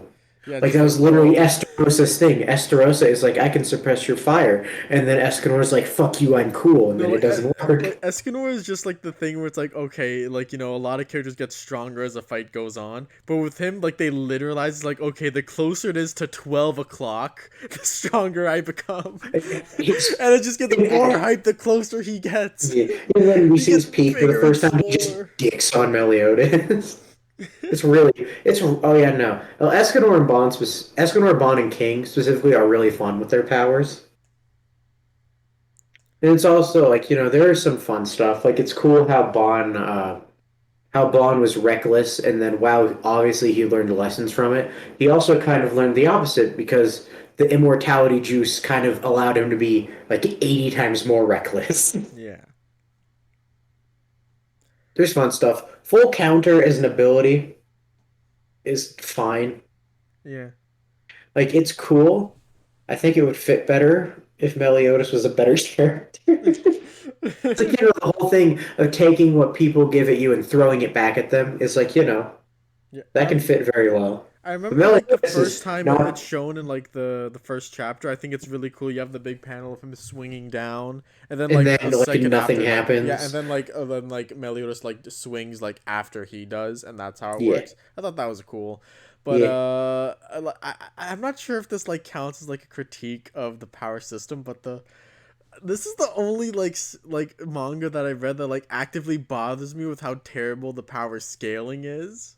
Okay. I'm not It's sure if weird that. how like one thing that you brought up that happens in every like you told me this happens in every series, but for some reason it only gets me mad in Seven Deadly Sins is the whole thing of characters are so strong powers don't work on them anymore. And I think that's because Seven Deadly Sins fucking lied to me.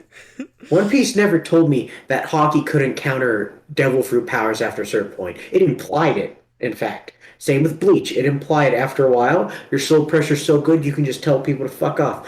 But Seven Deadly Sins had the fucking gall to tell me to my face, our powers are super cool because no matter how overwhelming the opponent is, our powers will always work to some degree. And the example Oh they used fuck! was the Get fucked, intimidation humans. guy. Humans get fucked so much. No, the example they used was the intimidation guy, where he's like, yeah, sure, even when you guys are way stronger than me, my intimidation will always work for half a second, and that's really good for me. And then, like an arc later, it's like, yeah, actually, fuck you. Yeah, it's like he tries to do it to Gallon, and the opposite happens. Like he gets stuck in place and scared. Like Yeah, holy fucking shit. it's just like, oh my god. And Like I I remember think, like the whole thing about early on, like oh the Sins, like they're legendary like warriors, but they don't got their weapons, so they're weaker. And it's like oh okay, so like weapons are gonna be like super important going forward, right? but then, Not really. Not like outside the like the well, first that's why it's couple super funny arcs. how much they struggle against Bomb Girl. Yeah, because like okay, like we learned later on, all their power levels are like 3,000 in the beginning of the series, and Bomb Girl is like not even 1,000, like Yeah. 800 or something. And she's dicking on them in like a 3v1. How is like shouldn't Meliodas have like enough like speed to like instantly like teleport behind her and snap her neck? No, Nothing she freaking shoot Mel the could. explosion, and then he tried to full counter it, but then it's a chain explosion, so then another one comes, he can't block it in time. It's really No. goofy. I think, yeah, no, it's funny. And then Or I think like I some remember this was like in powers, the sequel where like I don't understand how strong the main characters are supposed to be because you bring back Gallon, you bring back Meliscula, all right, cool. These like when they introduce the I get that power creep is a thing and yeah, it power usually creep never exists. bothers me, but it's like all right, you got them and they're like an existential horrifying threat to everyone who's like not the seven deadly sins already, and then you bring them back to like with chaos magic, which would, from what I'm told, is supposed to get make you like really really fucking powerful. Like a normal ass cat got some and he became like an end Yeah, game I know like about end that. tier villain. I know about the fuck off cat. Yeah, and then but then like little I'm forgetting his name, Percival, who can barely fight off like some like Ironside, who's just like a pretty strong human, can like contend with these guys somewhat, and Yeah, so can the it's other goofy. sins. Like One I like Lancelot's fucking weird how he can just like beat up the main villain already, but him He's aside, just how a are the other guy. guys doing this? How are they Yeah, no, already like strong? oh Like yeah, it's a little strange. it's a Um, little much. It's a little or I much. guess I think probably the most fun like the most fun I think the power system got with Seven Deadly Sins was the what were they, the Ten Commandments? What the fuck were they called? Ten Commandments, yeah. I liked how some of their powers worked. Like it was fun how they played on each other. Oh yeah, I like how the Ten Commandments all had like a curse in addition to their magic. Like, oh, if you lie in front of me, you'll turn to stone and stuff like that. Yeah, although I think the funniest part is the two funnest ones were with Escanor just breaking them. With the thing of like, oh, if you're a pussy, I win, but then he pussied out, so he lost. Or, oh, um, if you resent me in the slightest, I can suppress your power. Then Escanor's like, I'm too fucking cool to resent you. Go die. like I kind of feel like okay, like as a soft magic system, it's all right to have like open-ended stuff and all that, but like Right. I don't think it does handles like its powers as well as like Fairy Tail to nearly Oh, because oh, of it's all the it's not huge nearly as good as Fairy Tail. like there are individual characters that have like really fun skill sets and everything, Uh-huh. but other than that, I don't think like the particular powers are used incredibly well. And like you pointed out the whole thing of how like the races, any idea that like it's like dog, I get why everyone dicks on the humans. The humans are kind of cringe. Yeah, it's like it's so weird in the final like arc, like before the final battle. There's like a series of chapters like dedicated to some of the human characters getting a power up, and you think like, oh, they're going to be like relevant now, right? Like Jericho like unlocks ice powers, and like it's like, oh, she's like inherited her brother's powers, or like this is the one that really like got to me was Dreyfus. He's like, all right, this guy was like a main antagonist in the first arc. He's an important character, and he inherited like the power to grow giant from one of the Ten Commandments. So it's like, okay, he inherited a power from like a really strong dude. That should make him And like, then and then he fuck didn't all do happened anything. with No, that. I don't even think he turned giant in the final battle or like got a fight or anything. It's so, or like Gil Thunder and Hauser, like they both got a power They up and were like so cool in the yeah, first like no, arc. dude, it like I actually love their power ups because it's like oh they're both like learning from each other. Like Gil Thunder, who's like always like perfectly formed, like he practices swings 1,000 times and does them the same every time. He's got the perfect form, but he doesn't have like the creativity or the flexibility. So he's learning that from Hauser, and Yeah, Hauser's learning how to like tighten up. And it's like, oh, yeah, that's it's cool. They fun, got. but I then like that. And then nothing happens nothing. with it. So it's like, It's what was the like point of it's. that? I think it has like a lot of cool concepts that just the payoffs are so uninteresting that it Like kind of just makes you sad. yeah, at this like they were fighting some weird fuck off like wild dragon just for training when they did that, and I'm like, okay, I think I would prefer it if you just like put them up against one of the Ten Commandments, had them give them the moment like that, and just killed one of the Ten Commandments. Like that would make me a lot happier. I think give that moment a lot more gravitas and a like You could do that. actual It's messy. yeah. Yeah, It doesn't capitalize on its strengths enough. I think yeah, it doesn't. yeah. I didn't What was even that bring up fucking? Arthur and Chaos Oh, we're not Magic. bringing that up. It's a fucking mess. Yo, All that right, this fucking is One weird. Piece. One This is Piece a is weird one. awesome. Cause like I could legitimately make a case that there's like four different power systems in Okay, One Piece that are all let me incredibly guess. Let me distinct. guess. No, let me guess. The four power systems are, according to you, and I'm probably gonna think you're wrong. Are hockey, Yeah, obviously. Devil fruits, obviously. yeah. Technology, and then you're gonna say like fucking swords or something. I was gonna say wacky martial arts. Okay, wacky martial arts. That's better than swords, because swords is a subcategory. Yeah, like Zoro has the three sword style. Like there's a people with abilities like CP9, Sanji's Diablo Yeah, Jambe, Zoro. Like they all have these weird, strange abilities without like eating a devil right. fruit or using hockey Right. specifically, And the or thing is, using a lot of the wacky martial arts are cool because they're all meaningful. Three Sword Style was developed so that he could carry Kumina's wish. Diaba Jambe, or no, just first of all, Sanji's kicking in general was designed as like a gentlemanly, chefly way to fight. yeah And then to Diaba protect his Jambe teammates. is like an embodiment of like all of his emotions, and it's cool and good. And then, he also got a cool, wacky tech, which is always fun. Like Frankie just being insane, and it's perfect, and it fits his character perfectly. He can Or turn into like a centaur. He yeah. is Frankie Invincible. He's the coolest character to ever live.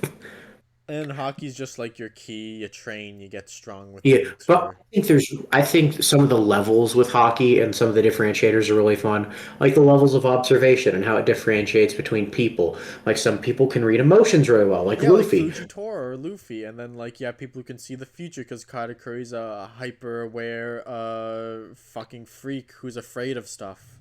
Yeah, or like one thing that this isn't outright stated, but I think you can infer this pretty well. Sanji can sense when people are in like peril because Yeah, like that that's his happens a thing. lot. And he says it's only women, but he's a fucking liar, and we know he's a fucking liar. It was he almost kills himself for men all the time. He just only flexes when it's a woman. So I think you can read that for Sanji. And then for armament, the advancement of armament where you learn to project it outwards is pretty cool and fun. It's kind of a cool way of like expressing your will more outwardly, which works not just as an offensive, but it's almost better defensively, Yeah. which is cool. Where it's like by showing that you have a strong will, you are automatically safer through the materialization, which is super cool, and I like it. Yeah, And and then if you're born a super special boy with Conqueror's Hawk, you can glare at people and knock them out. It's yeah, and nice. then the evolution of Conquerors is of course like just the embodiment of that, where instead of just like using your will to just have it just like fucking flow and just knock out fodder. You're condensing it, you're using it to fully like show yourself against another opponent. And it's actually like a test of like kind of like the Magi not the Magi shit. Which one was leadership? Oh yeah, Magi shit. Where it's like a test of leadership. It's like, oh, who's a better leader? We're gonna find out by using our leader powers to punch each other in the Yeah, face. and devil fruits are kind of nice because like oh they're like an external thing, and sometimes it's like oh it's a curse. It's also a commodity. It's also a huge like long running mystery of like where they come from and crap. It's Yeah, and nice. then It all does a lot the of things. differentiators between them are super fun and cool. Like Logia. And also one thing I really like about Devil Fruits is like how they change over the course of the series. Because the best example is Alabasta Dressrosa, because they mirror each other by having super similar fruits. Like Dad's Bone is a worse version of Baby Five. Miss Valentine, am I getting that right? Is Yeah, she it's the Miss white one? Valentine. Is a worse version of what's it? Why did I forget his Match name? Why am I being Vice. stupid? I Thank you. know Yeah, of because my Mach brother's Vice. watching through Just for So Oh, right nice, now. nice. I I used to just remember these people's names. I'm being stupid. But the point is that we see a differentiation in how the power dynamics work.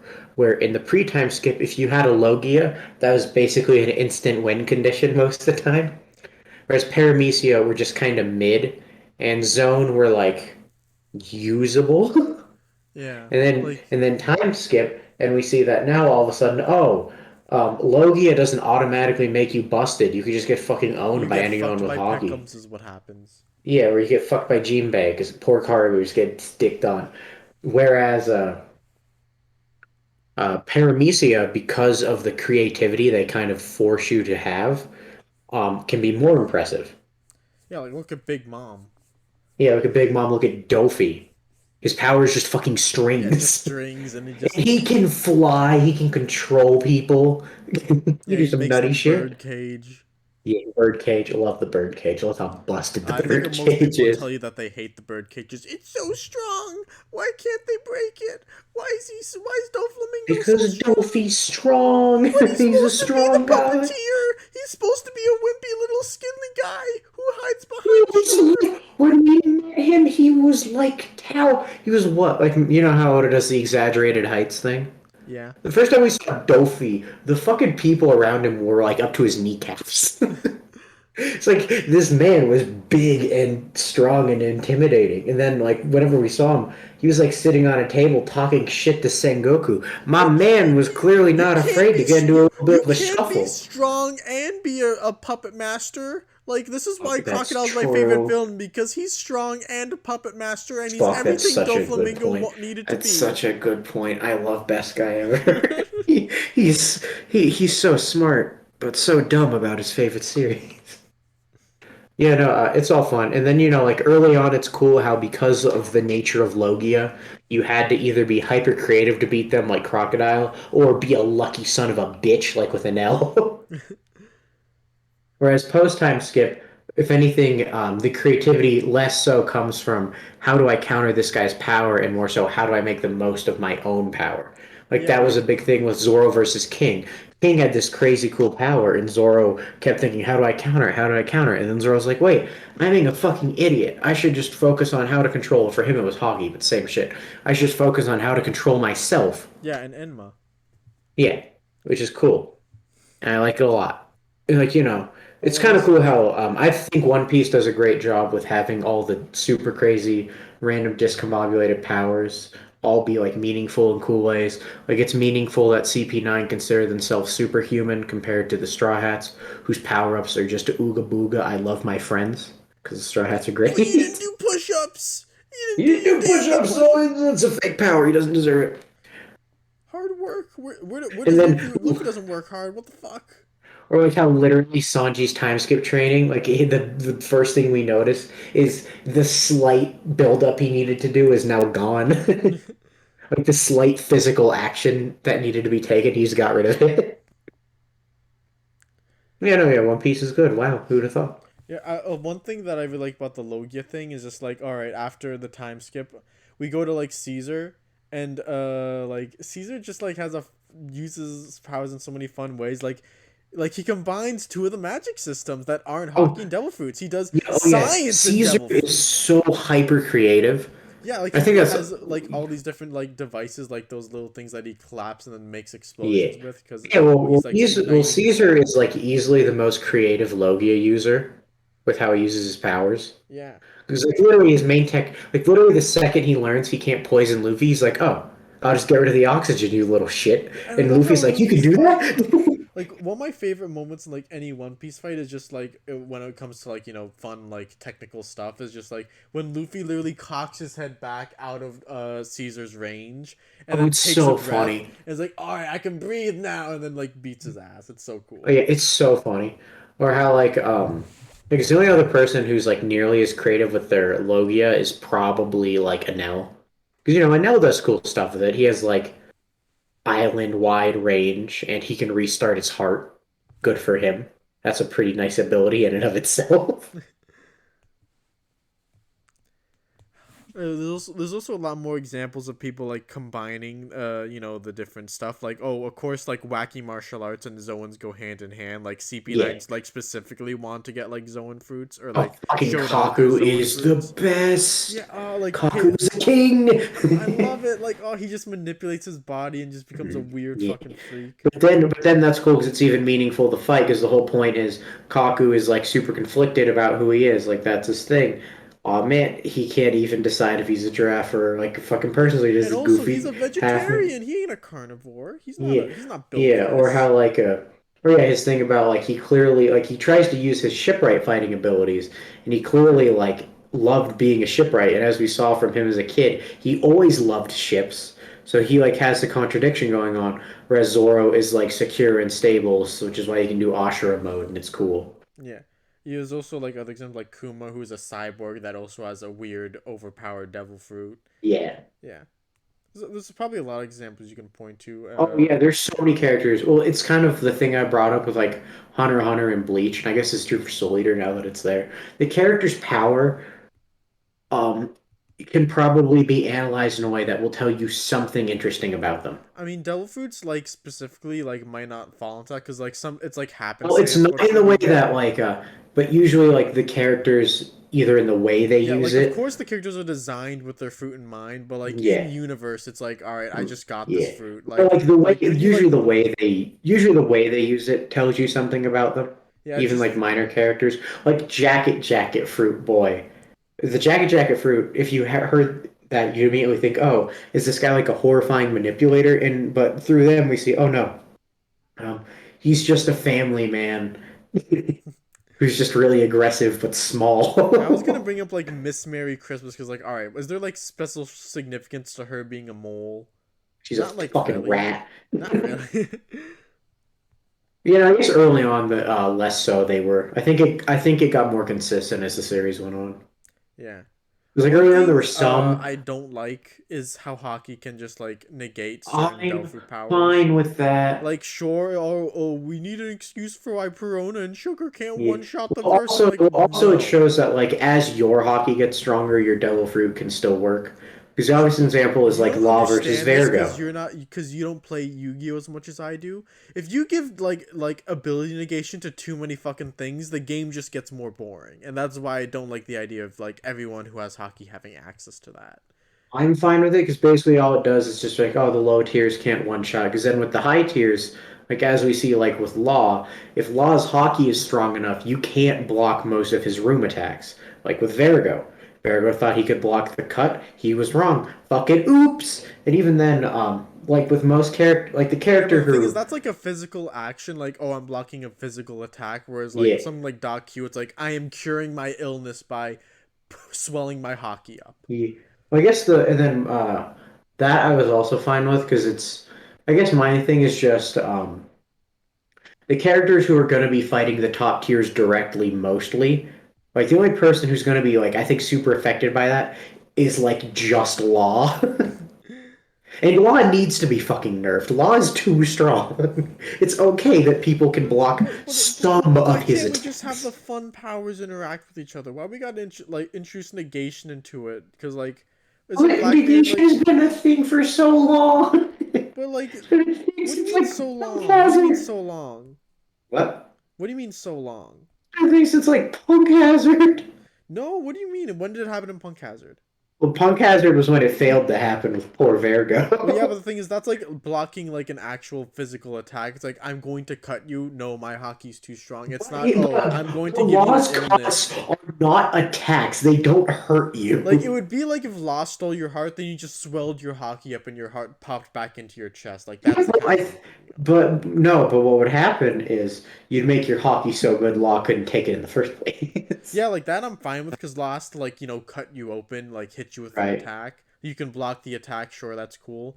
But like if say someone gave you like a status ailment, like the illness or Yeah, something, Doc Q. why can you just like get rid of it with hockey? I don't like that idea.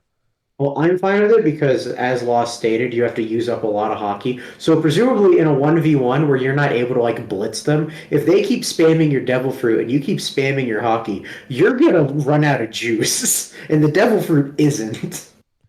Yeah, but I mean, like, you also, like, I'm sure people like Kaido and Big Mom, like, because they never had to worry about Law teleporting them away, that just seems like they have, like, enough to where they don't really have Well, to worry also, about it too much. Law's Fruit specifically does drain him to use it. So, Law can't try spamming it. The same way that, like, listen, I highly doubt Doc Q's gender bend is, like, particularly draining on him. Like I know he uses that, and he's like, I'm gonna pass out. I'm so tired. Well, I'm fine with it because, for now at least, I don't think it's ruined combat in any way that I care about. I If it mean, that's starts true. Like, ruining, nothing terrible has happened yeah, yet. no, like if it starts ruining combat, like you hockey so hard that like Blackbeard's negation doesn't work, that might be kind of fucking Like, lame. that's the thing, that's one thing that I don't like about, another thing I don't like about negation, just like, Blackbeard's fruit feels like less special now. Like I know Yeah, it no, can do it can do a bunch but of Blackbeard things. seems so much cooler. Yeah, it can do like I know it does like some things that like Haki can't. But like even Yeah. then, like the fact Well, that even then, Haki I can think like it's different. encroach on its territory Like even a bit. Blackbeard's negate power. Let's say Doc Q gender bended Teach. He wouldn't be able to do anything about that unless he touched Doc Q. So they don't even work in the same way. Yeah, but it's like encroaching on the same territory, and considering how like special like Teach Separate built him up to enough. be. They're separate enough. They don't do the same thing. Eh. Well, anyway, what do you think about awakenings and how everyone seems to hate them? Why? They're Because cool. because I don't I care. like the typical stuff is I hate fucking Nika. Nika shouldn't exist. That's I like the like main one I see Nika. Chill the nowadays. fuck out. Then Um, the second one is it's so weird how some people are awakened or like some people who should be awakened aren't, which like I think I'm fine with for the most well, part. yeah, because the explanation for how awakenings work is the vaguest shit in the world. Yeah. But is Also, it? like, does it It's like matter when that your King's not physic, awakened? yeah, it's what like when your physical peak and your like devil fruit peak, like meat or some shit. They keep it so vague because it's like, what does it mean to be a master of your devil fruit? What does it mean to be a master of your physical form? What do these things mean? Yeah. Like it's Also, vague enough where I don't fucking care. like Marco and King don't have awakening, but like, and Katakuri does, but like, does that matter a whole lot? Like, sure, No. Katakuri has like a cool ability, but like, that doesn't immediately make him strong or anything. Like, King and Marco are obviously plenty Yeah. strong, Well, right? like, obviously the counter Who cares argument if they're not awakened? Like, is the jailers who we could fuck up. yeah, weak as fuck, Hmm. and they're awakened. Yeah. And like I guess you'd point out, isn't it weird that Kaku became awakened in 2 years? Which I would say no. Kaku is an No, Omega it's not. Chad. He knows what it means to be a giraffe. He probably awakened in 2 weeks. Yeah, like He's after, like he Kaku. was turning himself into a cube in like the first hour of getting his fruit. Come on, man. You He's a know, quick one. Kaku understands the essence of being a giraffe. He's mastered that to his I'm core. thinking about that thing, that Uh-huh. lovely man, and Yes, that how person. like he couldn't stand like there's this one guy, I already Yes. fucking named him. Who cares? Okay, so this guy, he hates that like kid awakened before Luffy because kids look so much weaker than Luffy, and like Luffy spent all this time training, and it's like Even okay, though, well, even with isn't like all awakening, right, and I'm like all right. Luffy's like, let's say put it like this. Luffy's like an A student in every category besides Devil Fruit Awakening, whereas yeah. Kid is Except behind now, him in everything but except that now one Luffy's an A category. student in everything. Yeah, so like even then, like it doesn't even apply for very long. And even regarding that, like if Luffy didn't awaken in Wano and like awakened way later or like never, it's still Yeah, fine that some other guy who's yeah. weaker than him was able to Yeah, awaken no, before because he like does. if Luffy fought Kid, Luffy would have dicked on him. He Yeah, had he would fuck advanced him up. I conquerors. mean, Would have sure, like killed Kid him. would be like, "Aha! I attach you to the wall," and now like But then Luffy's fucked Luffy'd up be for a bit. like, That'd be I'm fun. stretchy. I want to Yeah. see that now. I want to see Kid Oh, like pin Luffy that's to a so wall, and funny. then Luffy just like, "I'll Like just swing the Luffy's wall at stretching as you." hard as he can. Yeah. One thing that also like just speaking of Gear 5, if we're speaking about power wise, is awesome. I fucking love it. I always described it as like a, a amazing execution of a concept I don't like because I just don't like Yeah, Luffy yeah, being a you don't god. But like the like I love the concept, ability but I itself do so because I'm much. base. Yeah, the I'm ability Mocha. is so good. Let's like, all right, it's a light tune aesthetic over Luffy's rubber thing, which kind of was always there. Like Gear Yeah. 3, he'd inflate Uh-huh. himself to make his punches stronger, which doesn't like make Uh-huh. sense, but it makes sense. Yeah, Like it's uh-huh. intuitive. One Piece is a cartoony place. We accept it's cool, and then like it's just Uh-huh. taking that like a half step further with stuff like, oh, I Right. punch you so hard that my fist goes through your head. Right. Hey Mocha. Oh, Yeah. Mocha's here. What do you think of our power system tier list?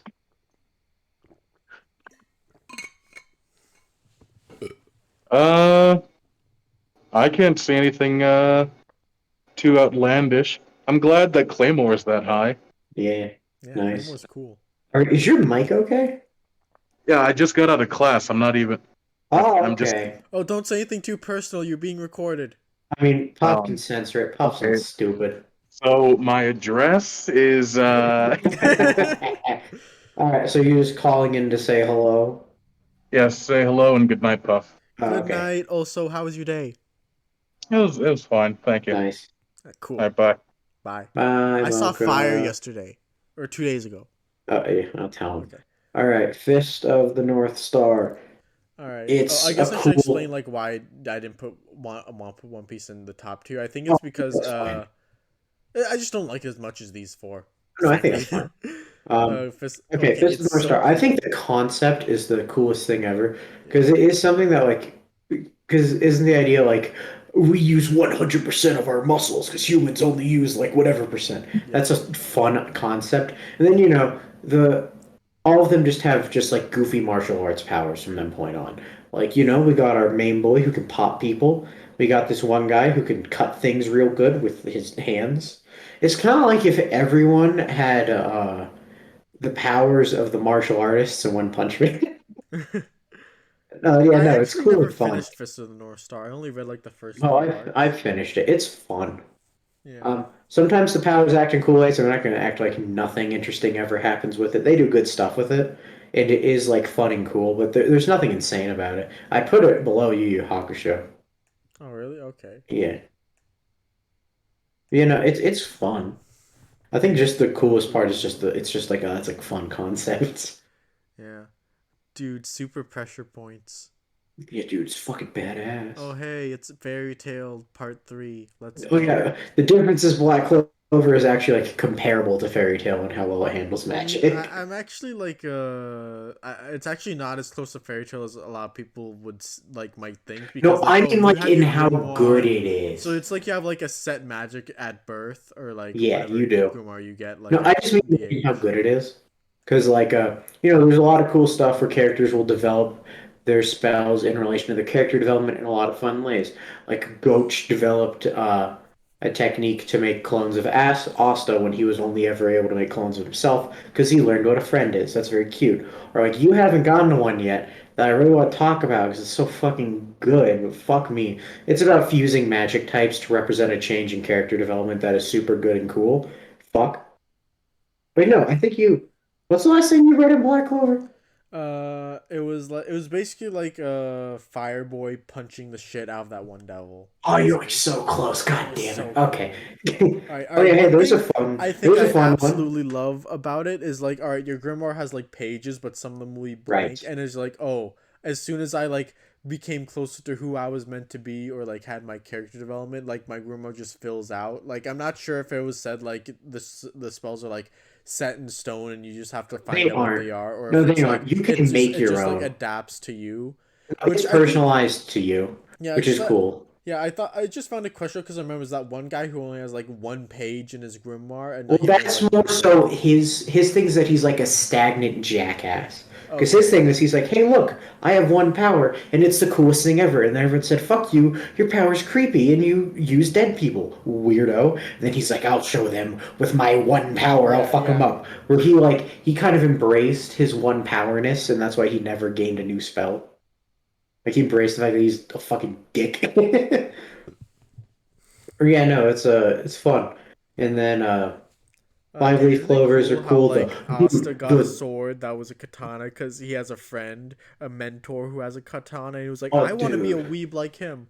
I Oh want no, to be he like turned that his sword Japanese in. man. No, that was awesome because that is just Yami's sword. He turned Yami's sword into one of his, It's so cool. which is awesome, and I love Asta. I want to And be then a fucking and Japanese then man one like my and then one mentor thing I Yami. like about because the power system is tied directly to the theme because one of the big things is social classes, and the whole thing is because of their refusal to breed with the lower class, it has created the point where all the high class are born with stupid high magic, and all the low class are born with weak as shit magic. But then we see some flaws in that. Noel's magic is stated to be like Wizard King level, but that's so fucking high that she didn't know how to control it. Yeah, like I remember it's like chapter like 3 or 4. We meet her and she almost drowns to death because you can't control her Yeah, own and then magic. like that's her big arc for a while, was just learning how to control any of it. Because yeah, no, that's stated later, like after the time skip, it's like, oh, magic wise, probably the only human who compares to her is the Wizard King. As in the selective breeding is working, but kind of in reverse. And we also see another thing with the selective breeding thing, which is like someone like Luck, who is like naturally really gifted with magic. is like alienated by his own strength, and then you got someone like Magna who's a fucking Omega Chad but has no fucking magic. Dude, he'll challenge you to an equal stats debate and he'll win Yeah, every time. yeah, no, and that's a cool thing. Whereas we see like with Zora and Magna, we see how super weak people are able to use magic in unique ways. Like that's the thing that the way Zora describes it is weaker magic. Um, like when you create runes with weaker magic, they can be more complex and last longer. Whereas when you create runes with stronger magic, they're instantaneous and more fuck off, but you don't get to be like hyper specific with what you want them to do. Which is cool because as we see with Magna and Zora, like Zora has so many cool spells. He has his where he turns his body into a fucking count. He uses mirror coat. Like he just uses it because he's the coolest guy ever. But yeah, like Magna, who his thing is that you can't. It takes him what like fucking months to make. But yeah, through months of work, Magna can. Funny thing is, you could say, "Oh, months of work. That's so long." In those months of work, he can completely negate your entire lifetime of training by just making you equal to him. No, isn't it like sort of like see if he challenged Asta to that, he'd like lose because Asta's jacked. You know, that'd be funny because if that happened, he'd be giving Asta magic. Yeah, he'd be like, oh wait a second. Asta would be like, oh, he has I think Asta would lose because he'd just be coming over the fact that he has magic. He'd be going Oh my insane. god, I can throw a fireball! hmm Fireball! Yeah, but the thing is, pre-time skip, there were several characters stronger than Magna, but he was still like top seven.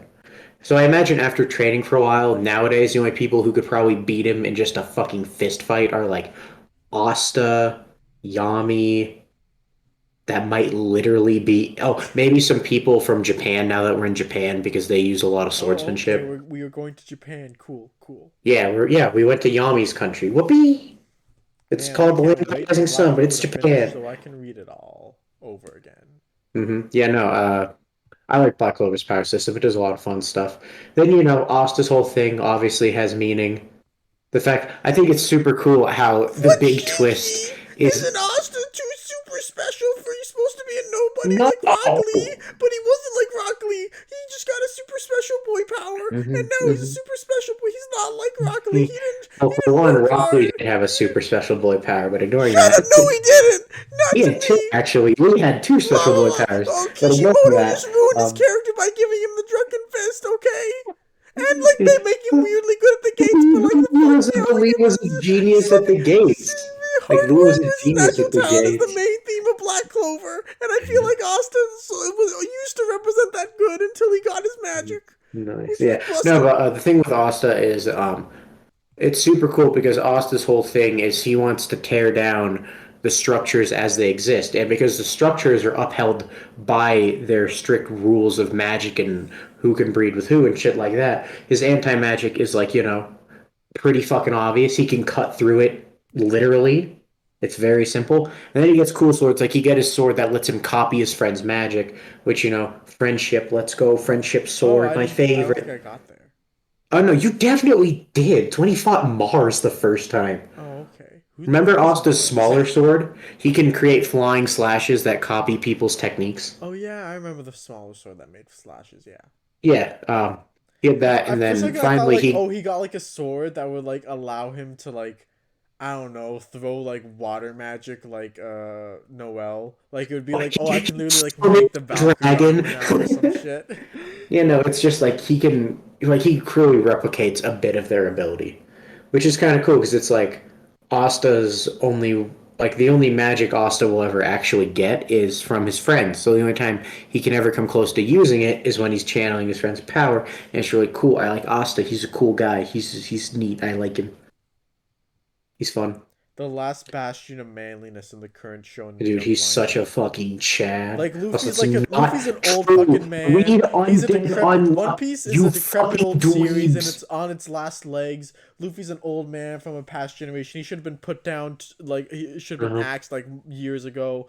Asta's all that's left. We got like fucking Deku. What the fuck? No, please, ew. The elusive samurai. I never read it, but I doubt the main character is a very manly The guy. character is an actual twink.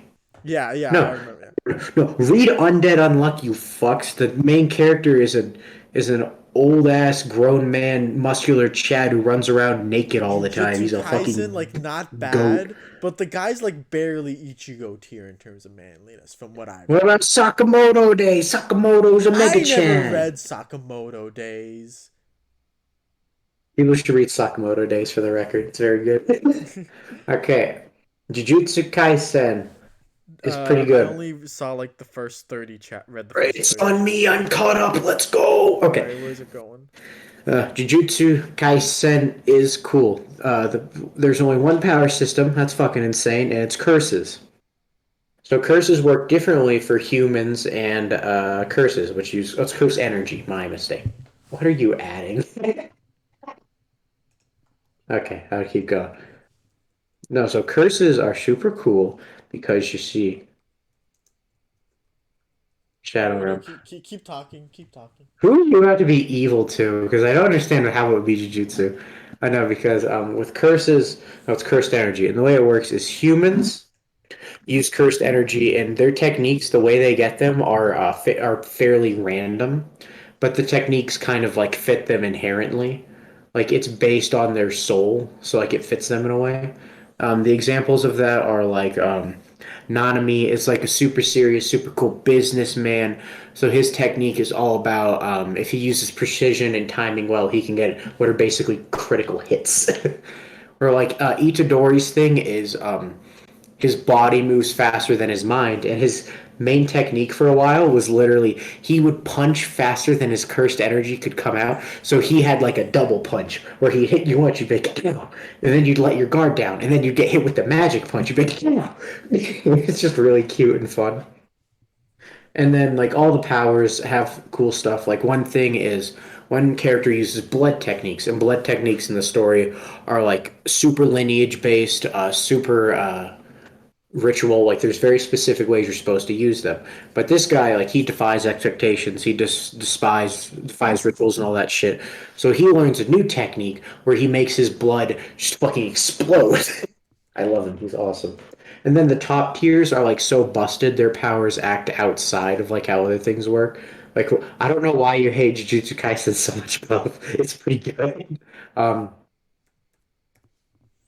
no. Okay, so anyway, more Jujutsu.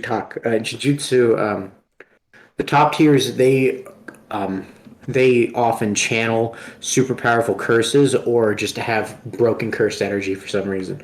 Like one person's thing is they have light control over concepts. And I think they made the concept of what was it, like recoil? No, it was the concept of mass didn't work on them. So that was really fun and cool. One character's thing is just he can copy basically anyone's technique without the drawbacks that they would have because he's using the power of a super god. And then or like Itadori's thing is he channels Sukuna, who can copy a bunch of powers because Sukuna's a god. But even then, Sukuna's main technique is just fucking cutting the shit out of people. Just fucking cutting the shit out of them because he's a violent little jackass. And then cursed energy is also used by curses. And curses are really cool because they are similar to Chainsaw Man and kind of Soul Eater, where they embody concepts. And the strongest curses are like the nature curses, which are like fire, wood, fucking motherfucking ocean. I'm so smart. I forgot about the ocean. I'm so smart. And then there's also the guy who does like creativity and like transfiguration of humans, or he kind of like tries to experiment with humans. It's really cool and fun.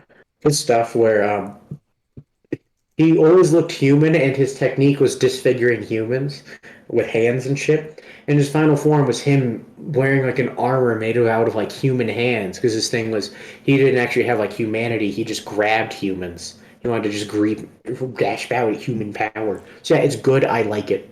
All I right, think so it could go in better stuff. I think it's really solid. all right, cool. I don't care where in better stuff you put it. It does need to go at the top, but it can go in there. All right, cool. Naruto, worst one out of the big three. No, not in Hmm. terms of writing, although I do think that too. Just in terms of power systems. I actually think Naruto strikes a really nice balance between something like super strategy like Nen, and also just being flexible to the point where you can have a bunch of different like Yeah, no, just like sharing it. Naruto obviously does a lot of stuff well. Like summoning's a real fun thing, and then Some there's things also are like fun. The different elements of Sharingan is the jutsu and Sharingan, and then animation and stuff. Biju channeling are really Dude, good fucking like embodiments of like friendship and emotion. But then it's the also eight kind of just like, grades. a lot of things are kind of just like neat enough powers. Like Ino can mind Jujutsu you, which was interesting in one fight ever. Shino can control bugs, which is like borderline never How interesting. fucking mad would people be if we put this below Fairy Tail? It'd be funny, and I might It would agree be with it, so funny. you can if you want. I think I like it more than Fairy Tales though. Where it's cool, like I like stuff like Kurama mode is super awesome. Obviously, all the Kurama shit is great. Um, Yeah. I but think then like like it just the like like type advantages are fun, but also super inconsistent. Like lightning is strong against earth, right? We know that because Sasuke dicked on Datara because he negated his explosions, right? That's very simple. But then Suigetsu, right? Who's what's Suigetsu again? He's Water Boy, right? water, He's yeah. made of water. Yeah. So he should be weak to whatever's water is weak to. What is water weak to? Earth? Water's weak to earth. Yeah. But Suigetsu's not weak to earth.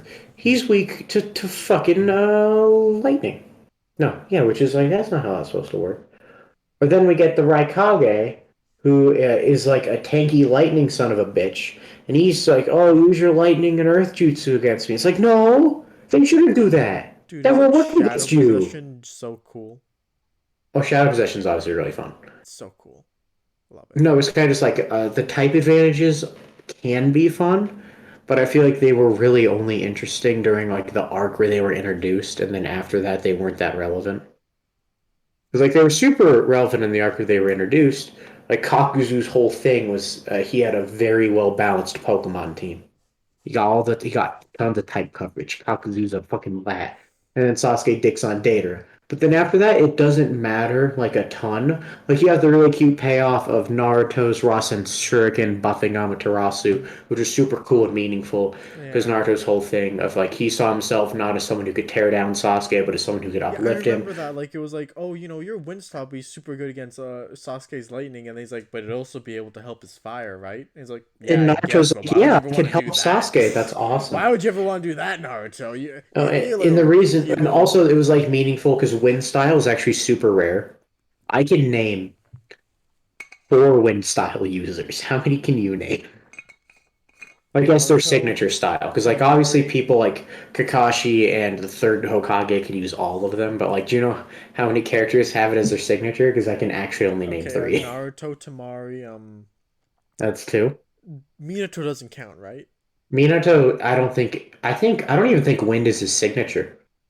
Okay. Two more. I guarantee you can't remember one of them. Okay. One was brought up the arc that we learned about like the styles. That one you can probably remember. I can't. Remember Asuma? Because Naruto asked him how to use wind Oh. style. Oh, right. Yeah, and then the fourth one that you probably forgot, Donzo. Donzo used wind style because that was his thing. He fought with wind style from his mouth because his Oh yeah, I arms were remember fucked he even up. did like a gust with his mouth, like Yeah, and it or like he sliced his. only yeah. So four wind style users. So that's why Naruto said I'm the only one to support Sasuke because wind style is the most rare style. So it's like rare for someone to be able to support Sasuke in that way, which is super cool and good, and I like it. So yeah, no, Naruto has good stuff. It's Yeah. also just kind of No, like, I love how like even like some people say like the power creep ruined the world building of the no, it series or didn't. Shut whatever the the fuck fuck. up, you But dumb like even cunt. like when we're at this point where Naruto's like literally a god, there's still like a lot of strategy at play with Madara. Like okay, we gotta get this eyes out, or we gotta protect Obito's eyes, and he's got these limbo clones in other dimensions. We gotta find a way to fight those and deal with those. We can't Mhm. see them, we can't touch them, and then, like we have like Naruto's shadow clones and like fighting other dimension limbo clones, trying to like There's seize them. also just like simple strategies last a long ways. Like the sexy hair, the sexy jutsu. The first time we saw it, it one shot a Hokage, Yeah. and the last time Well, we second saw it, time we saw it it. Second time. immobilized Kaguya. Strongest jutsu. Fuck you. um, But then I also feel like sometimes the jutsu is just like Look, this is like some weird thing fine. for to like gush about, kinda. But I love how like when Obito went up against Minato, he's like, "All right, I'm just gonna put two chains around my arm, and I'm just gonna catch him when he like teleports behind me." Oh, I dude, think he's a that's fucking fun. genius. It's fun. Mhm. I like little stuff like that. Oh yeah, no, it is awesome how people are like I have such a good counter. Like one thing that people always bitched about but didn't make sense is it never matters. People are like, why doesn't Shikamaru keep his weapons somewhere where no one else has them? It's like for one, he probably does. He just didn't want to murder people. For two, Shikamaru was never in enough fights where that would be useful. Like again, I guess they mean like what against Sound Girl, where he made her give herself a concussion. Which, as far as I'm concerned, he just did 'cause he didn't want to murder her. He's not like evil. Yeah, like he was kind of just having fun. Like, oh, we're gonna throw games at each other. It's like, well, if you're gonna duck, I'm just gonna duck too, idiot. Yeah, no, he was And she having just fun gets fucking knocked around. out. And then with Tamari, if he wanted to win, you know what he would have done? He had her grab her fan and then just bonk herself on the head with it because it wouldn't affect him. Yeah, He he's doesn't not have losing it. anything. Yeah, that's honestly probably what he would have done.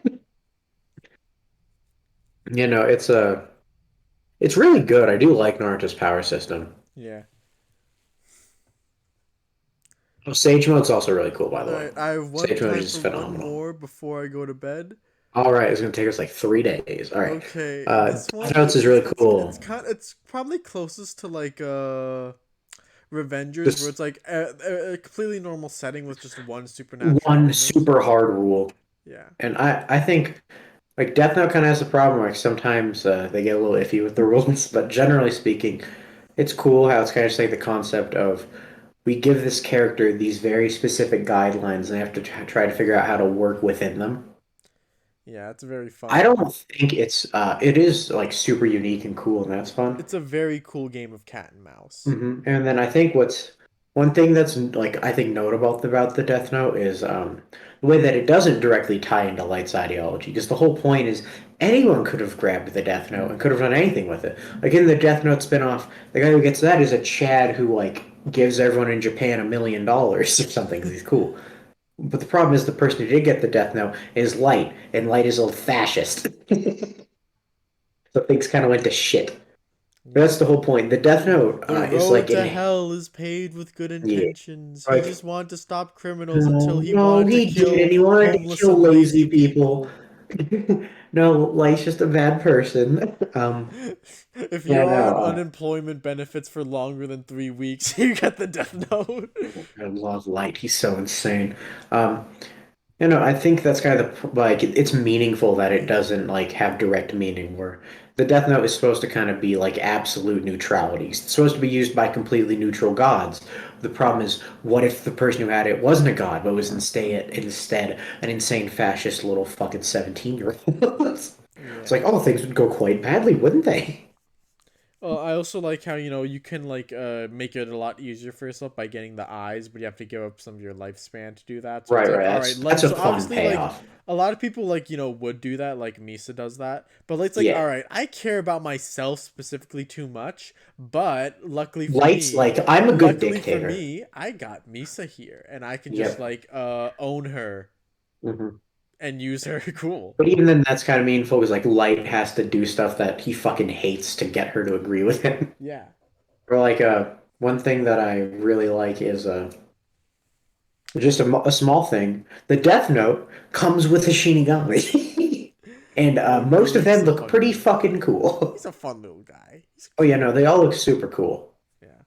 They're all quite Have fun. you Oh, heard one about the hot take of Death Note was ruined after Misa was introduced? I have, and I think that's goofy. If you say it got worse after L, I think that's fair. I think the authors even hinted at, or maybe they've even confirmed it at this point, that they wanted L to be the final villain and Jump made them prolong it.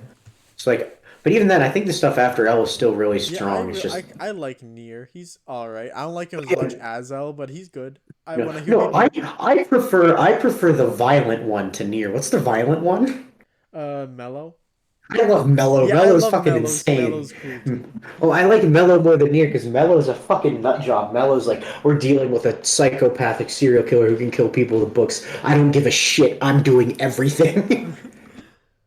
And I was like, we can't beat this with normal methods. I'm gonna drive a truck into a I building. I think love Melon. the whole thing about Misa is like, oh, before we had like two smart guys, like, feeling each other out, doing the Uh-huh. whole smart guy thing, but But then then we like had an this agent of dumb chaos like villain. comes in and it feels like, oh, this agent of chaos can just like do whatever is most convenient for either side at the moment, which I think is just Well, I pretty think good that adds writing. an interest.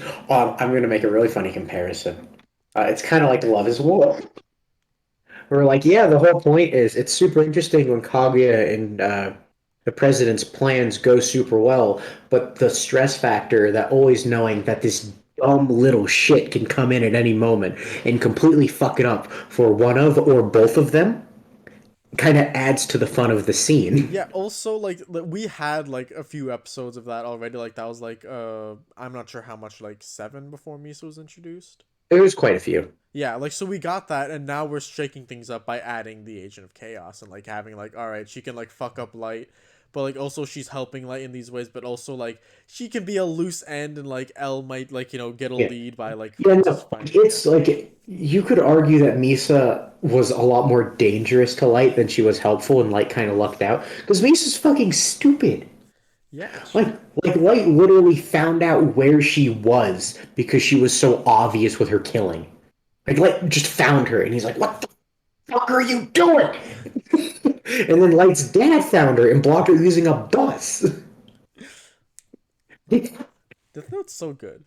Oh yeah, no, Death Note is a it's weird how I feel like when it comes to like thematic writing, it's a lot better than the other two things that pair has made.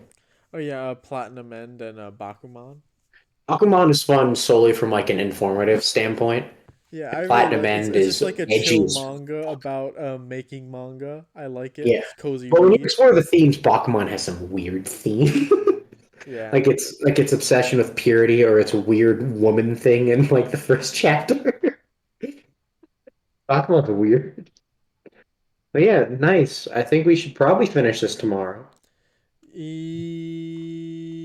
Let's see, we got one, What's two, the three, last? four, The last one is five. Pokemon, right? Yeah.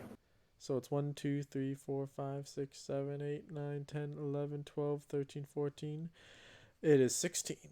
And we won't have a ton to say about some Well, of also them. tomorrow's Friday, so I can stay up late because All I don't right. have to get up Yeah, at no, 4 because like o'clock on Saturday. specifically Baki, Kengan, and Ippo, we're not gonna have a ton to say about Yeah, it's them. just gonna be like, all right, Fighting. let's just do that now. Like, okay, what happens when you have no power system? You just have people beat the fuck out of each other. Where's Okay, that well the landing? difference is Ippo is badass because it embraces it fully. It like Ippo Train your very back rarely. muscles, Epo. Train your back You muscles. know, like Ippo very rarely ever leaves the realm of realism while always still keeping in like themes. Because like Ippo's whole thing is he evolves as he fights. He combines his powers and gets cooler and cooler because Ippo's a Chad. Baki, you can talk. I haven't fucking read Baki. Okay, okay. Baki is just let's take like any small like pseudoscience thing you could think of and just turn it into a martial arts godly Which is technique. But inherently it's fun. totally realistic. It's totally grounded, guys. Baki fights an imaginary praying mantis, but it's just imaginary. Uh-huh. Yeah, it's just like From let's what I just know, it seems like just a good stuff. yeah, yeah. It's like let's just do whatever the hell we want with just like super powered dudes who are not like quote unquote super powered. They're just really like strong and can Right, do right, whatever the right, right, fuck right, they right. want. Okay, now Kengan. Baki can like turn into like a cockroach and like Oh move yeah, at I know light about at that. the speed of sound for a Kengan has a second. few outright superpowers. The most notable ones are Oma and It's Hairboy. it's like Kengan's a little weird because there's like some clearly supernatural fucking shit going on with some of Like these when superpowers. Oma does Hairboy, the doctor, and the guy the doctor tried to kill all got some funky shit. And then even stuff like Koga's Fist Eye is like pushing it. Or even Rikito's Razor Edge is fucking pushing it. Yeah, and then but like I think like for the most part it's like more realistic than Baki, at least like compared to Baki's like Right. later I get what you parts. mean. Or actually, no, like the majority of people in Kengan just do basic shit, Yeah, just it's like very all right, because like intensely. I'm just imagining random Baki character like fucking Julian, who's just like really big, really muscular. And then in Baki, you'll have like the karate guy who learned how to make its image training his skeleton to have like 1 billion joints so he can whip his hand at the That speed of is sound and one super shot funny. anyone. That's super funny. Yeah, no, because like Julius, Or like like Julius is Baki like really can like turn himself into the image of a dinosaur, and he gets the strength of a Tyrannosaurus or like super funny. a Triceratops. It's super funny. You know, because like in Kengan, the majority of characters, like Julius in Omega did get his goofy thing, but Julius, generally speaking, just tackles you really hard. Or like Takeshi, outside of his like bomb thing, he just kicks and punches you real good. Yeah, Just or hits like you there's real two good. like I remember like the Purgatory tournament. We had like two judo fighters go up against each other, and the It deciding was factor wasn't like, "Oh, I can swing so hard I changed the earth's rotation" or some shit. It was just, "Oh, I'm willing to punch and kick alongside judo, so it I was like win." I don't only do judo, or like yeah, no, just a lot of them were like really basic, or like Kengan in the recent arc explored the whole thing of like killing techniques versus fighting techniques. Killing techniques actually aren't that good when you're not allowed to kill. Yeah, Uh-oh. like they compared it to like sprinting in a race compared to like marathon running. Like one's Yeah, like, all right, you just do like one burst. It's like a, one shot, one kill. That's like everything an assassin should be. But like you're yeah, never gonna get that when you're not allowed to kill your opponent. You have to like wear them down with multiple blows. And like right. even when you do have people with like really strong like singular attacks, like say Julian's fucking awesome adamantine muscle thingamabobber he Punch. has. Yeah, he has that, but like there's no guarantee he'll hit you with it on the first try. Yeah, Like no. he might have to swing at Well, you like 10 times to get well, it. that and Julius is arguably one of the strongest characters in the series Yeah, right now. he is like honest to Just god. like I think the best part is he and Takeshi were like rivals. Julius came out 10 times cooler. Takeshi came out looking like a bit of a chump. He barely won it. Like he fights the Nico style again, which is magic. He So it's like, oh he fuck, just won because the oh other guy fuck. killed himself.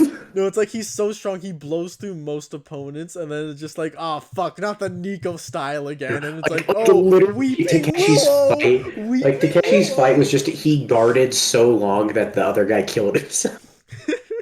It's like good job, Like, Takeshi, you're a real all champ. right, I've really strong karate, but Weeping Willow. Oh, adamantine kata, I got you there. Yeah. No, Takeshi's actually like, I'm just guarding, fuck this. And then he starts shooting blood bullets, and Takeshi's like, I'm gonna keep guarding. I'm Flame gonna kata keep guarding and footwork. see how Oh this no, plays out. he's dancing around the stadium now with his flame kata footwork. Oh my god, why do they all do this? Yeah, Why do they no, it's all have to be awesome. this? Weeping Or Willow like, especially. or like one It's thing because is just one of the like I two coolest fights that happened in the recent tournament were both of Saw Pang's fights, and those are both just really basic. One was just Cosmo losing to the overwhelming power of a man who wants to hit you with his head really hard, yeah. and then Rahito versus Saw Pang was just exploring two different strikers. Yeah. It's like Weeping Willow especially is just so funny to me because like it's literally just Aikido, which is a fake martial art, and then in Baki you literally have like Aikido as like one of the most over like the guy whose whole thing is Aikido, I and think it's just I so think the main reason Aikido has been owned is because the most famous Aikido user in the world right now is Steven Seagal. Now, mean to the people who are actually passionate about like that it's like the thing sport. is like I get that like it's a real martial art, but at the same time Like, like it's also like the closest one to like all the fake scam artist yeah. martial arts where it's Well, like and that's oh also because most of the people who teach it are fake scam artists who teach it to Steven Seagal, and then you have this dorky ass man acting like he's a martial arts god for just like kicking you in the ankle. Yeah, no, it's pretty funny. uh, I love like wacky martial arts series like this Wacky martial arts is that an just like inherently claims that amazing like it's so style of fighting. joyful. I almost want to put them higher just for how much fun we've had talking about them. But like no, like in all seriousness, like it's just I think that's a good spot for them. Right, right, right. Yeah. All right, I'm gonna go to bed now. All right. This Good has night, been pals. part 2. Part 3 will be fucking This is one Alright, I'd be willing guys, to are you rewatch. ready for part 3 of the Oh my Thingamabooper? We're goodness. not doing this.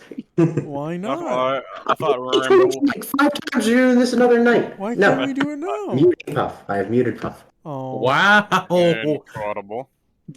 Blame Oh my I Mocha thought God. Rambo would be like muting me a considering he didn't hear me the last 8 times. So like, you know. oh, come on. Just in the why you gotta do it? screenshots, I would have guessed like, oh, Rambo's like pro-ish.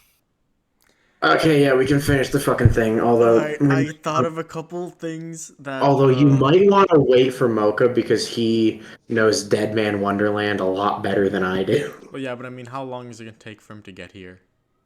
Oh, I have no Oh idea. yeah, he had class. No, he doesn't have class day. It's Sunday. Where is he? Whatever. You do It's those things. fine. All right. It's fine. All right. I remembered 2 things that I also think is stupid about Seven Deadly Sins. Okay. Oh my God, you lowered it. Oh no. Okay, one, it's just another weird power string thing with Dreyfus. Like, okay, so like Meliodas in his like demon form is supposed to have like a power level of 6,000 allegedly, and Dreyfus, like we've discovered later, he's like 16, like 1,600 somewhere around that range, and like when Meliodas is going berserk, right? Yeah, he did that. They're just like, all right, I'll lend my lackey a bit of my power, and then he one shots the Meliodas, right? So that makes no sense. It's bad math, and that's why them introducing power levels was so dumb. Which is also my next rant. Well, it is quite funny that it went out of its way to introduce power levels with like just for the sake of having them. Yeah, and it did it like retroactively, like after an arc ended. Oh yeah, no, it did it after like the season that everyone like knows it and likes it for. Yeah, but like also another strange thing is that like it's split up into 3 categories, and you know like physical strength and like magic. You know those 2 make enough sense, but then it's like your like willpower / intelligence is like also a contributor to your power level, which it sort of like goes against like the whole purpose of it. Like in Dragon Ball, it's just like how hard, like it's your power, and then like you know, but that power doesn't mean anything. You know, you can't put a number on someone's like skill or technique, right? Right. Yeah, but like, I guess you can in 7 days, since like your fight IQ is an actual thing they want to measure, and I think that's kind of stupid. That is a little funny. Yeah. Okay. So what are we talking about? Deadman? Alright, you got this, Puff. I don't remember anything besides blood. Alright, I vaguely remember it. Basically, you use your blood, and everyone has their own thing. It has to do with blood, and you know, main boy can shoot his blood. There's this one guy who could turn his blood into scythes. Another girl does like whips, and one guy has like a net, and they just do stuff with blood. Yeah, maybe Mocha should have been here. Maybe he'd have something Did you more to remember say. how they play off each other in any particular way? I mean, I guess like one thing about it was like, oh, because you're using your blood, you have to be like conservative with how many attacks you set out, because you know, like main boy, like he shoots like 3 times, and it's like, holy shit, I'm passing out because I have no blood. Cool. Yeah. Great. Yeah. Not much to say. Oh no, not Toriko. Alright, Toriko is fucking awesome, isn't it? Don't you fucking dare, Puff. Lower that shit right now. Isn't it so, you beat up Big Monster, you eat Big Monster, and you get a power up. It's perfect. Toriko is good stuff at best. That is not a great power system. Don't you fucking dare. You eat. Alright, fine. Better stuff. I don't even agree with that. Toriko is not a good power system. You eat Big Monster, you get big power up. It's so cool. Nah. You are I what don't know, you Shugi, eat. he's So kind when of spitting. Yeah, and like you remember like this one awesome move Toriko had with like he has like, you know, his fork and his knife attack, and he made himself a fork armor by just doing the fork attack in front of his face. Wasn't that awesome? No. Wasn't that amazing? No, it was fucking obvious. Yo, you remember that one fight where Toriko like Remember realized when like Toriko holy learned shit. how to kick? Yeah, like holy shit. Kicks are like 3 times stronger than punches. Wow. So Okay. if I No, kick him, that's fucking stupid. Okay. No, because like the 3 cases of characters learning they have limbs are Kenpachi with Bleach, which was funny because the point was he was holding back. Deku and MHJ, which makes enough sense because Deku's an unathletic idiot who always copies All Might, who never kicks. But Toriko's supposed to be like a fighting genius. Like he's like good at fighting. He's been doing it his whole life, and it took him how long to learn how to fucking kick? Oh yeah, like he's like supposed to be like a veteran, like 28 years old. How old is he at the start? He's fucking 25 and he's never kicked before. Are you fucking kidding me? That's stupid. Okay, no, the other thing is Toriko actually, let's be honest here, has like 500 power systems. No, it's just Because they give every character's technique like its own fucking system. dude, Sunny's hair is so cool. It's like a bunch of feelers, and they can all just like move and pull stuff. It's so cool. Yeah, it's just we do whatever the fuck we want, with a few exceptions. But also, you eat Big Monster, and you get Hey, Big it's Power. not that cool. It is It's super not. cool. No, it's not. It's the coolest thing. No, it's not. How is it not? All right. Argue why it's not the coolest thing. You tell me to prove a negative. Yes, I'm asking you to prove a negative right now, because I gave you proof for the positive. You have to No, disprove. you didn't. All right. It's pretty fucking underwhelming. 'Cause it's just, oh, is Toriko gonna eat the meat and get the big power up? Yes, wowza. Isn't But it then sometimes so they subvert you. Oh, wow, someone other than Toriko ate the big meat. It's lame. It's so lame. To be fair, consuming something and making it your power is not exactly original. No, yeah, Even it's if not it's original, Einstein, but they like do that. also it's the Chess, only it's one not here that Trying to really get their does that. powers. No, Chess, it's not like you eat it and then you gain its ability. You eat it and then you like level up. You don't steal its techniques. Oh, what Yeah, do you mean you by level up? take its nutrients into No, yourself, and your body Chess, uses it's that not cool nutrients. enough to do what you're thinking of. If it did what you were thinking of, I would have it higher. Is this like Dark Souls where you get souls from killing enemies or something? Kinda, Basically, just replace it's literally souls an with RPG nutrients. Chess. You eat it and you level up. Oh, okay, Puff. Oh, Yeah. then that be jacking. One thing, Puff, is no Puff. One thing I dislike. Puff, shut the fuck. I'm talking.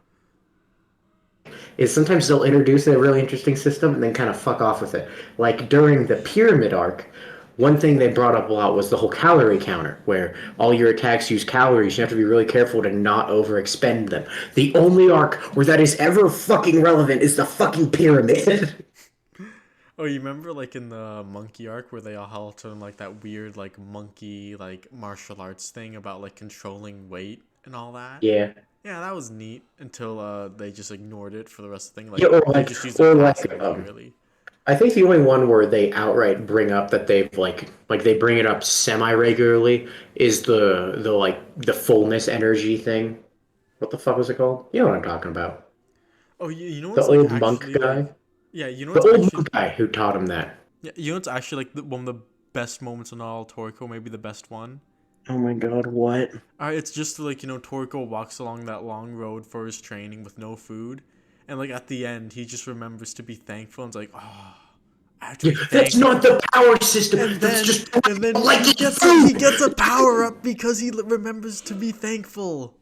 Yeah. Well, Gratitude. character gets power up when he remembers the main theme. I'd fucking hope so. It's so cool. No, Puff, literally, Toriko is like borderline bad with how inconsistent its fucking shit is half the time. Puff, if Seven Big Deadly Sins. monster. No, You Puff, get big power. Puff, no. Hey, Puff, Seven Deadly Sins also does that. You fucking drink demon blood and then you power up. Except that time, you actually get its fucking abilities. It's not the Seven same Deadly Sins aesthetic, isn't Shiki. Don't better. even pretend. It's cooler when Seven Deadly Sins does it. And also, Seven Deadly Sins doesn't even drop fucking abilities at the speed Toriko does. But it's so cool. No, it's not. He's literally just leveling up. It's mid. It's Fucking the Soul coolest Eater way. does that with souls. Alright, fine. I'll put it just with Dragon Ball. Fine, it's worse than Dragon Ball, but fine. I didn't think Toriko would be the one to make you mad. It's mid. You trying to put it at the very top, you fuck. It's mid as shit. Alright, Alright, you Beast get an is animal. martial arts. Yeah, it's just like, oh, martial arts, but like you're an animal. The visualization stuff is fun, and then obviously incorporating their animal shit is fun.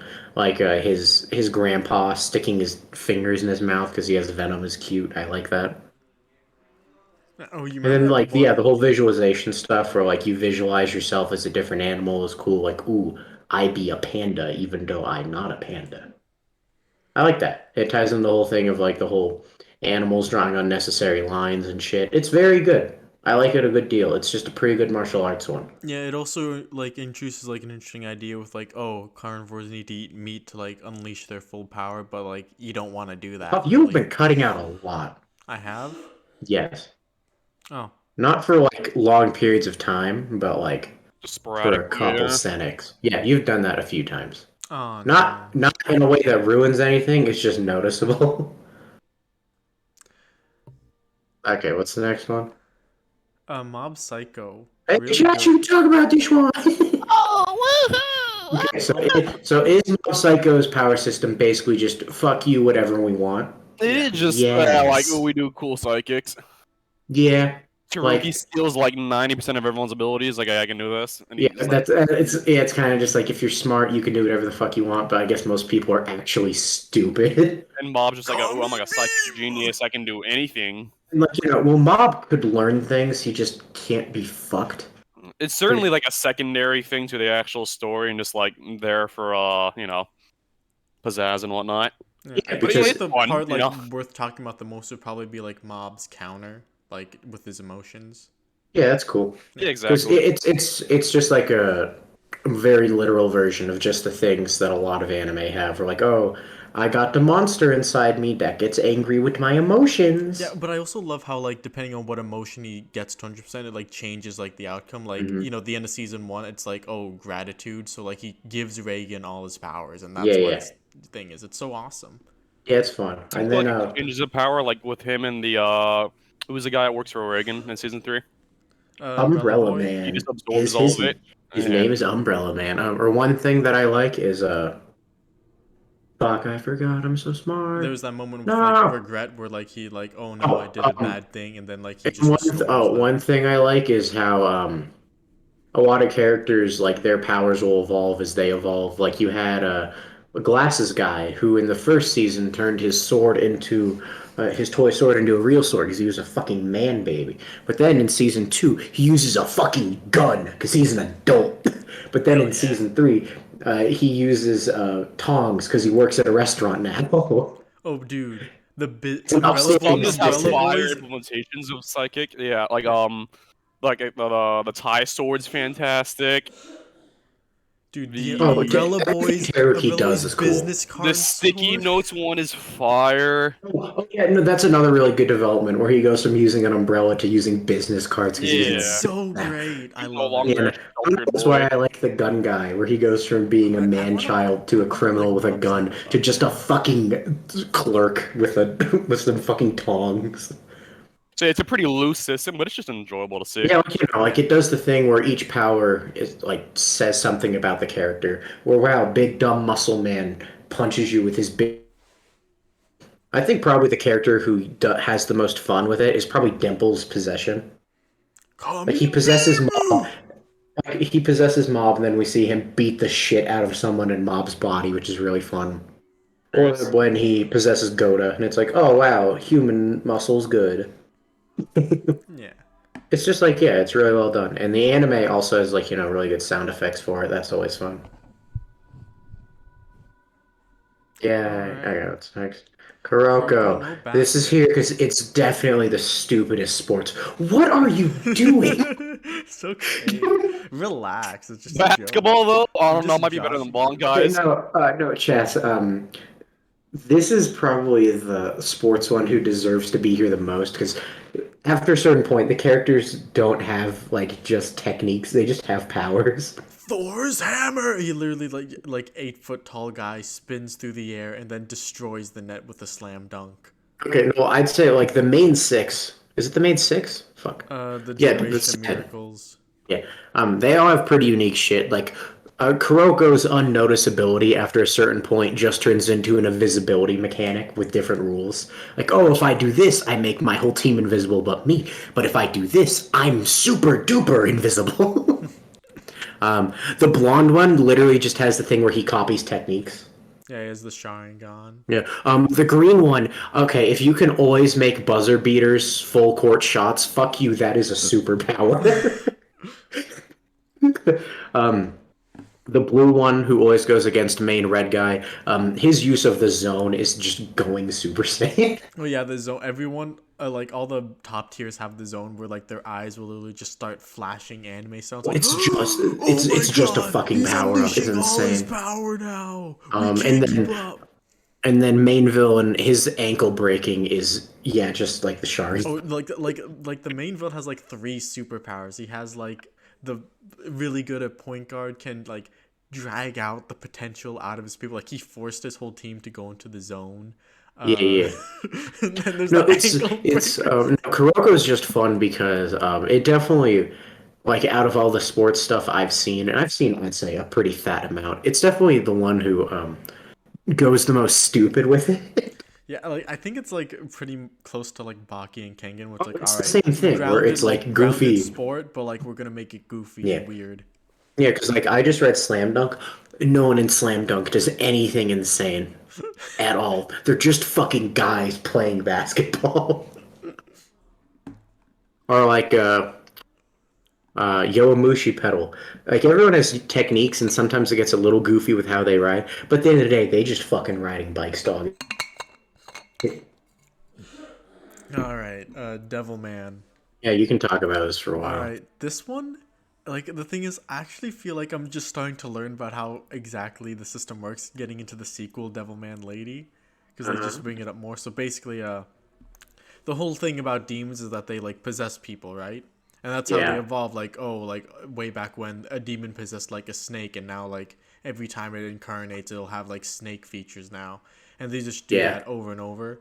And then when they get to humans, they become more humanoid, and sometimes they don't. It's not perfect compatible, and then you get a devil man, a devil with the heart of a man, because they couldn't take over the indomitable heart of a man. hmm Yeah. And the demons, like there's like consistent like sort of power set with the demons. Like they all have telepathy. Most of them can shapeshift to some degree. Like some more than others. Like one guy can turn into water, but for the most part, it's just like sort of loose. Right. Yeah, and there is like this one really cool like mechanic of like demons merging with each other, which is really cool. Right. Like there was this one team in Siren, and she's like about to die, right? And then like out of nowhere, like one of her friends just comes like, "It's me, Kame. Quick, combine with me before you die." And it's like, but wait, there's like a 50-50 chance like that we'll both die if we do this. Are you sure you want to do that? And he's like, "Yes, I want to save you." And it's like, all right, cool. And then they do it, and then they both die because they just bleed out because they got unlucky. Hilarious. All right. That's pretty funny. Yeah, it's just like a bunch of demons tearing each other up at the end of the day. Like, Right. I just put it like, JoJo Part 1, baby. I think I just put it like, yeah, probably just here. Yeah. Hey, Chess, don't you love Hamon? Oh yeah, I can finally talk. Let's go. Hamon is so cool, dude. It's so boring. Oh, It's, what did It's we do again?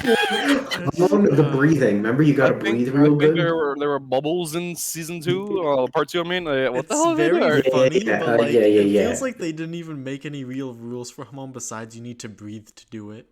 It really was just like a whatever thing. Yeah, Mhm.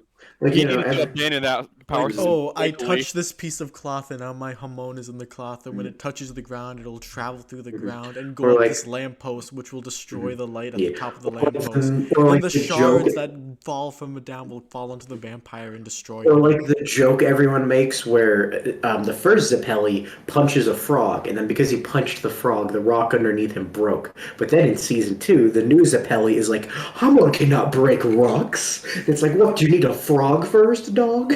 If we put frogs in front of the rocks, then can you break No, them? dude, you put the Hamon inside the frog, and then the frog breaks the rock for you. That's how it works.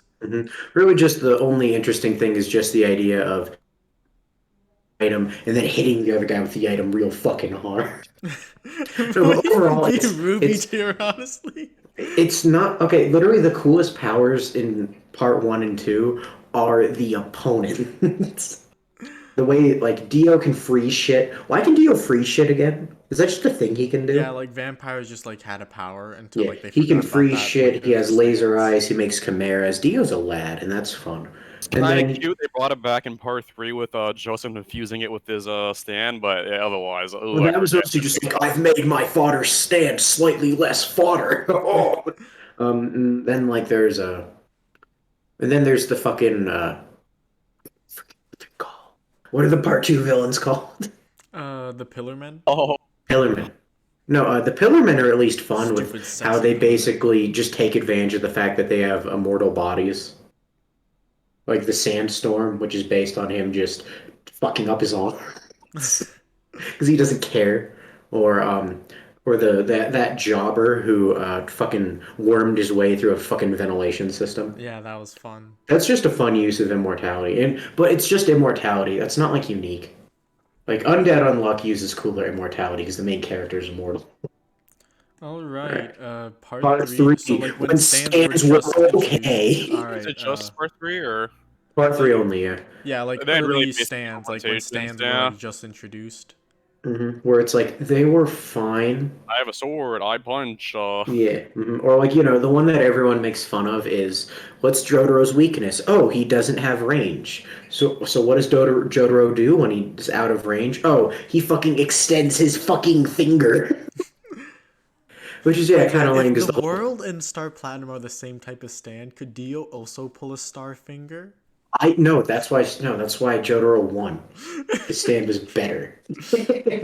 Jotaro can't starve.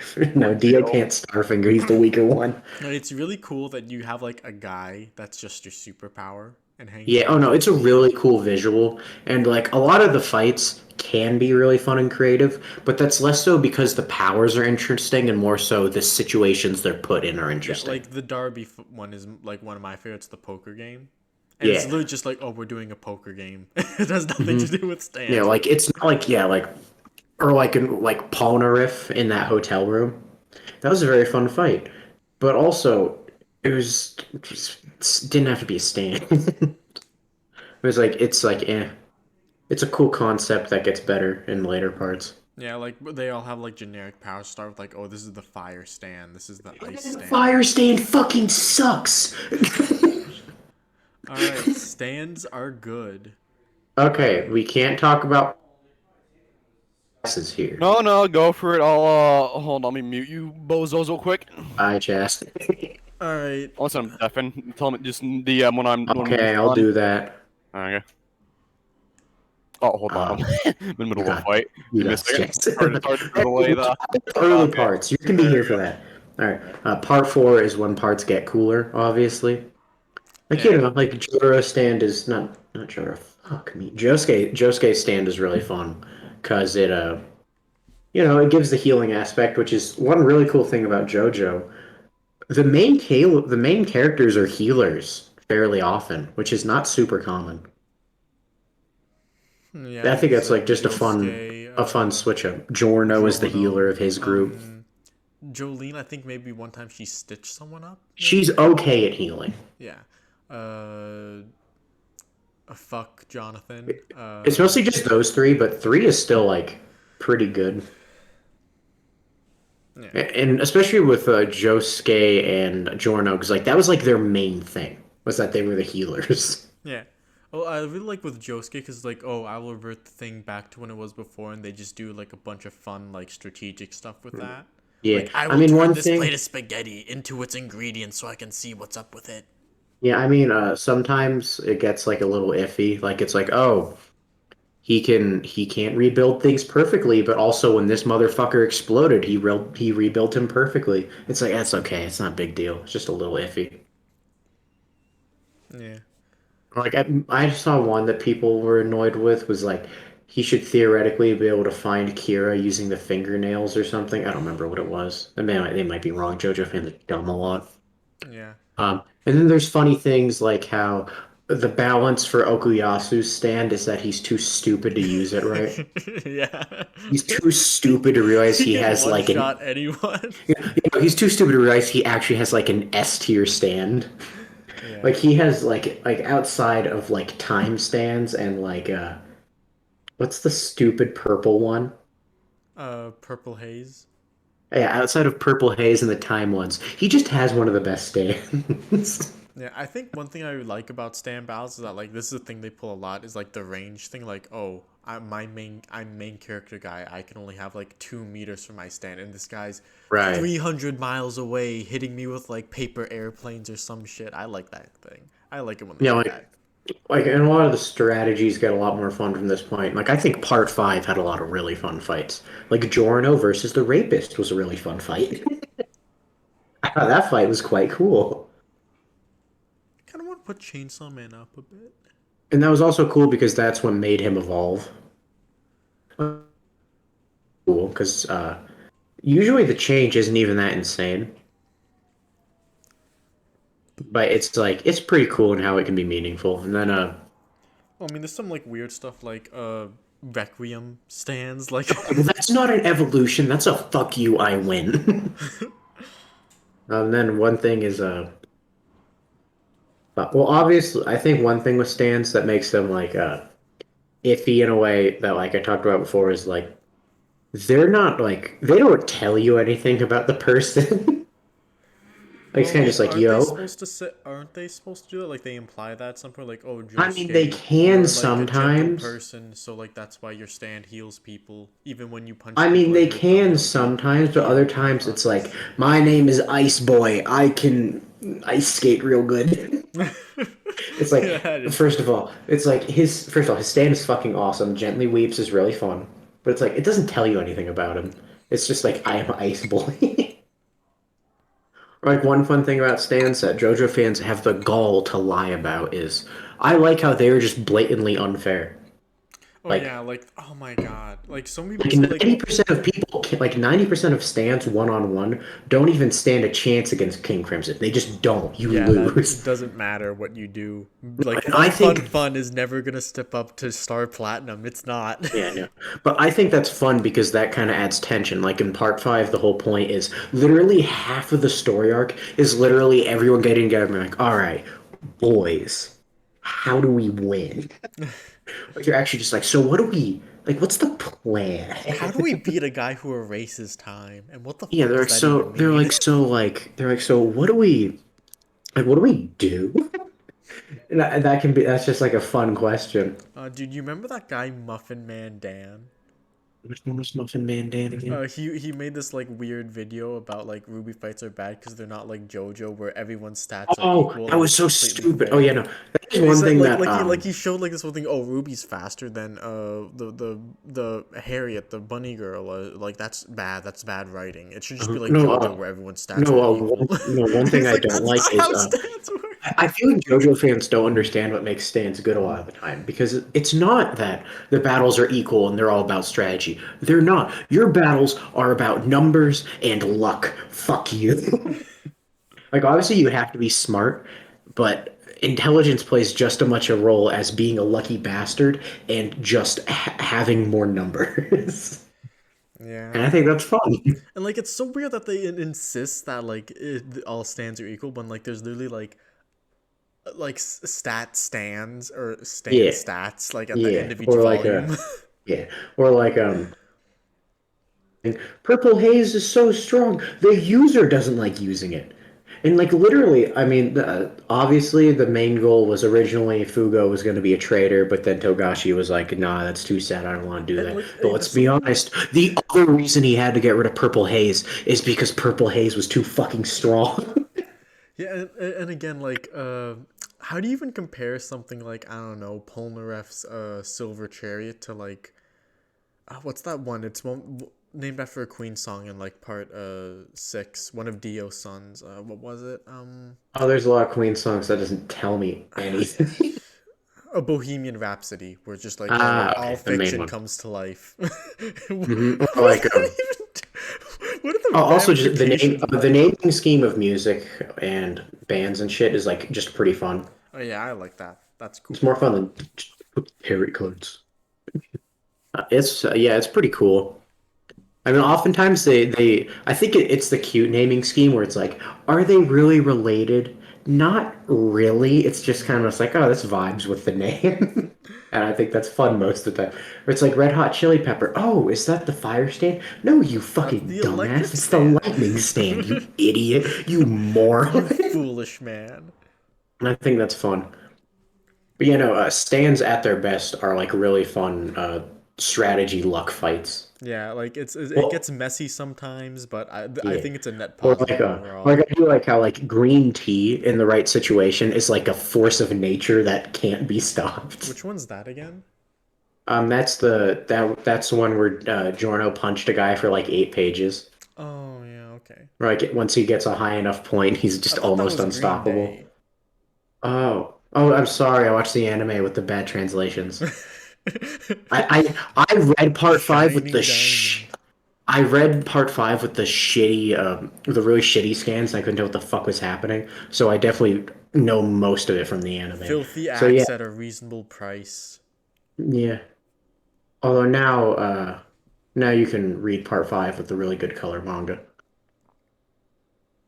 Yeah. Joe stands are just fun. Oh, Aerosmith is really cool. I like that stand. Yeah. Okay, I guess I must tell Chess to get the fuck back here. I'm here. Hello, hello. I Hi, didn't. Chess. All right, Hi. Medaka Box. This is a Okay, weird you have to one. talk about this. This is all you. This is a weird one. I don't know where I want to put it. Have fun. Ah, okay. Wait, Shiki, have you read Medaka? No, that's why this is all Oh, you. okay.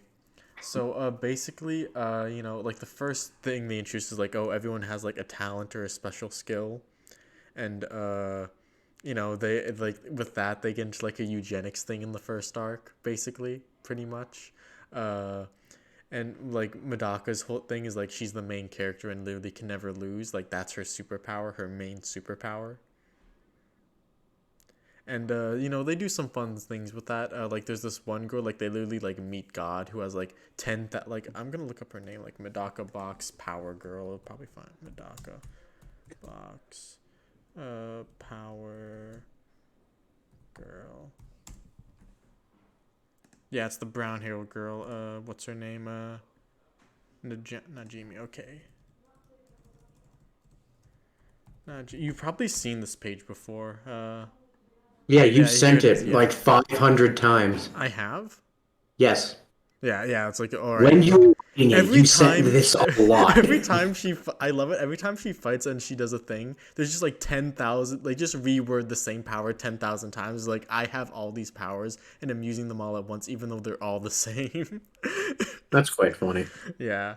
And then like later on they introduce like the opposite, like this is a like I forget what they called it, like unlucky or something. But anyway, like there's like it's stuff like, oh, this is like uh I don't even know how to describe it. Like it's like an anti talent. Like this one guy Right. like oh, I make your scars just pop out like from all your past battles, and no one likes that, so it's considered like not a talent but an anti talent. I remember they did some cool things with that, but it's been a while since I've read it. Yeah, that's basically it. Or would I put it? Right. There's a lot of wordplay involved too. I mean, put it where you want it. I'll just leave it there. Okay, Blue Exorcist. Okay, Blue Exorcist is fucking awesome. Because the main power system for humans is you pick a class, and let me remember all of them. Oh, Okay, I yeah, think there's like Dragoon where you have a gun. yeah, yeah.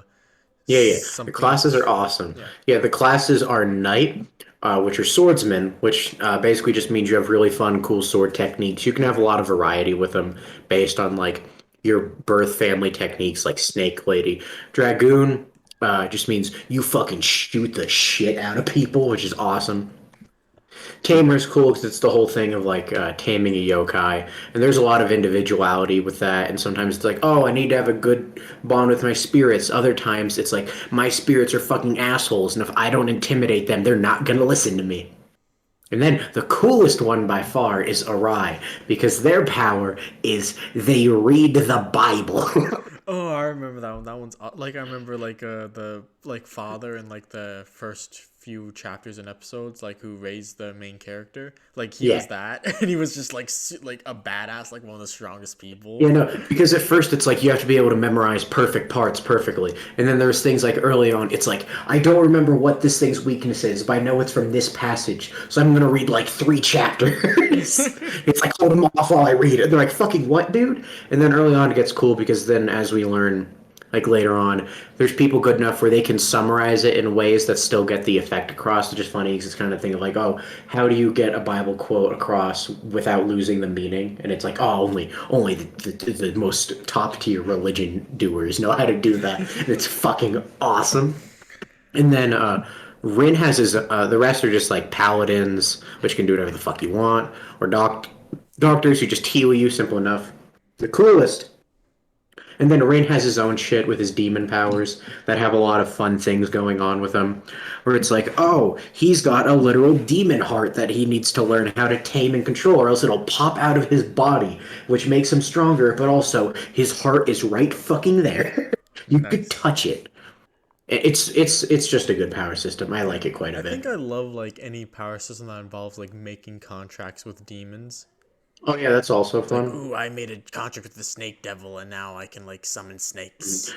Definitely the most fun part is just the reading the fucking Bible, which is just such That a is unique pretty metal. technique. That is Like, metal. nothing else does that, and it's so fucking fun.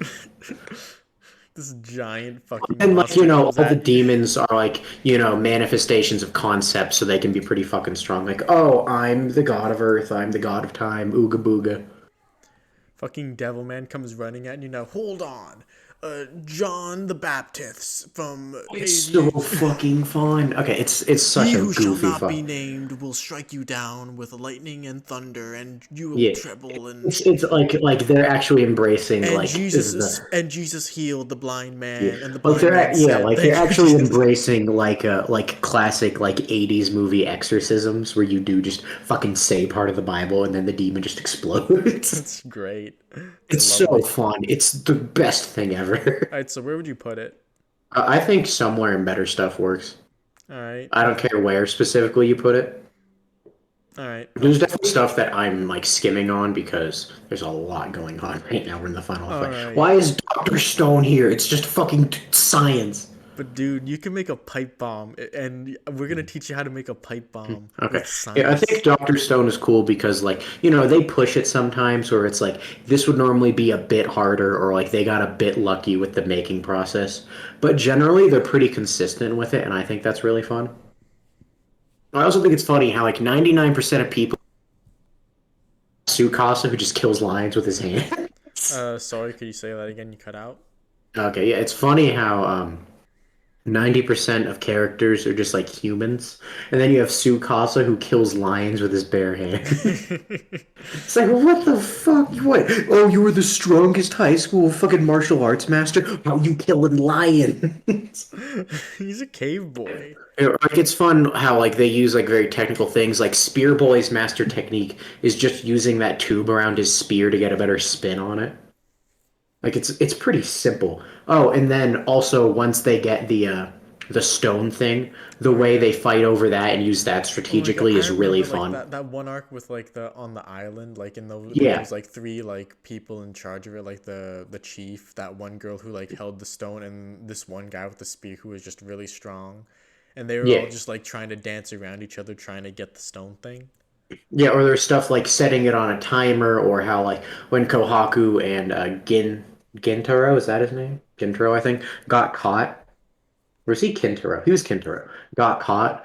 Their best method was to turn into statues, because at least that way they couldn't die. Like that's a really cool, fun use of the power system. That's kind of similar to Revengers in that way, where it's just like a fun use of a cool power system. I think it's cooler than Revengers though, because they do unique stuff with it. Yeah. Neato burrito. Or like even like in the very first confrontation with Tsukasa, where Senku tricks him into hitting him on the one part of him that was still stone. That's fun. Alright, what's Manga next? Dr. Stone. The final one, Oh, Pokemon. Pokemon! Alright. Okay, I've read Fuck, this. I think I fuck with this. Yep. Okay, so basically, it's kind of like it's literally just like the visualization of like how you imagined battles would go as a kid, not the anime where they do dumb shit that doesn't make sense. Like it's generally just like cute shit. Like, oh, Magmar used fire spin. Well, I'm going to use sand attack to put out the fire. Take that, Magmar. It's just like, oh, that's cute. Or like a or like they do cute shit where it's like, oh, I used hydro pump to make the arena wet, and now I'm using blizzard to freeze it. Or it's like, oh, that's cool, that's And fun. now my Blastoise is skating across at the speed of sound while your Charizard Mhm. slips and falls. Or like sometimes they're hyper literal. Like Machamp was holding Snorlax, and Snorlax used Sharpen to make it harder for Machamp to hold him, Oh, and that was that's awesome. fucking awesome. Oh, also, like you have a super powered pet, and that's just Oh, amazing. oh yeah, and obviously just the fact that it's Pokemon makes it like 8 times cooler. And also, like, it is fun with strat. Like, one funny thing is that one thing that top tier trainers do is they have faster reflexes at telling their Pokemon what to do. In fact, the humans have superpowers. Oh, do they? Very few. Every once in a while you get special people from Viridian Forest specifically who have the power to heal and talk to Pokemon. We only know of 3. Lance, who's a terrorist, and he blew up yeah, Vermilion City. I He blew it up. I remember. Yellow, who's a pacifist and a coward, and then Giovanni, who's a badass and a mafia boss. And it's cute because then at first it seems like, oh, Yellow is so much cooler than everyone. She can fucking heal things. That's not fair. But then as we learn, all trainers have like an innate trait that they're good at. Like with the original groups, like the original 2 gens, it's Blue is better at training his mons than everyone else, or Green. I'm sorry, fuck, anime, West cultural, the stupid Westernization thing where they switch to Green and Blue were. Like in Japan, Blue is the girl and Green is the boy. But for most English speakers, Blue is the boy and Green is the girl. Annoying, fuck. Where he's the trainer. Red is the battler. He has amazing battle instincts. I think Green is like the evolver. She's really good at evolving things, which is fucking mean, but whatever. Or like Gold is really good at hatching mons. He's really good. Like he did this thing where he hatched a Pichu, and it hatched with so much power that it blinded the main villain because it hatched in front of him. That And it sounds actually, awesome. no, it's fucking badass. He's like, oh shit. It's like, oh, it's just a Pichu, and then the main villain's like, you just fucking blinded me. Or like, oh yeah, no, there's this very cool thing. This guy is so good at training ice types that his Swinub created an entire fake battle between a Suicune and a Dugong by making the Suicune out of ice. Nice. Yeah, it's just like really fun, just Pokemon Sounds logic. like a party. Yeah, I mean, it's probably just like good stuff, but it's really fun, good stuff. If it's so fun, like it belongs, and I fuck with it, right? You can do that if you want. It Uh, just makes you happy to see it. yeah. All right, and that's all of them. Let's go. All right, that was fun. What? We're not doing your line, April? You know, with the online April power system, she did drugs but still died. Explain that. I think the only series here where like I wish I could talk about them more are Blue Lock also delves into superhuman territory, but I haven't read enough of it. And Hell's Paradise has some pretty fun power systems that I haven't read enough of it. I've only read like 3 volumes. So there's not much I could say. Oh, you want to talk about Conan? I could talk about the Conan power system. Oh, go ahead, go ham. Okay, the Conan powers, bottom right. The Conan power system. That's what its power system. He got fucking drugged, and now he's a child. Gotta hide his identity because he's a fucking child. But Nice. then they expand it. Other people have been drugged, but they're smarter than Conan. Like someone was handcuffed as an adult, and they took the drugs so that they would shrink down into a child and fit through the handcuffs. Oh my god, what a genius! And then really it gets fun once Conan gets a cure for it, where it's like he can take this pill or medicine, I don't remember, and it turns him back into his adult self for like a limited amount of time. And if he keeps spamming it over and over within short periods of time, it'll be like, oh, I'm an adult for 5 minutes. He drinks it again. Oh, I'm an adult for 2 more. Eventually, it reaches the point where it's like, dude, if you take a swig of this, you're actually going to be an adult for like 2 seconds, and then the power will wear off completely. So he needs to use it very rarely in very big doses. It's also limited because the person who make it makes it can't make that many and can't make it that often. So she makes it like once every like 3 or 4 volumes, and she's like, "For the love of God, do not waste this on something stupid." And then he does because he's Conan. It's Cool. kind of just like it's just a fun power system. All right. So I have a small list of things here that I would have liked to talk about. Oh my God, The don't talk about novels. Ruby. It's okay. We won't talk about Ruby. Just let me Let's delete the list. go. Okay. Fate. Fate's a fun one. I am not delved in with all of Fate enough to give a cool answer, but from the 2/3 that I've played, yeah, there's fun stuff where like Dude, you just summon big historical figure, but now it's like gender swapped or whatever, and it has yeah. superpowers.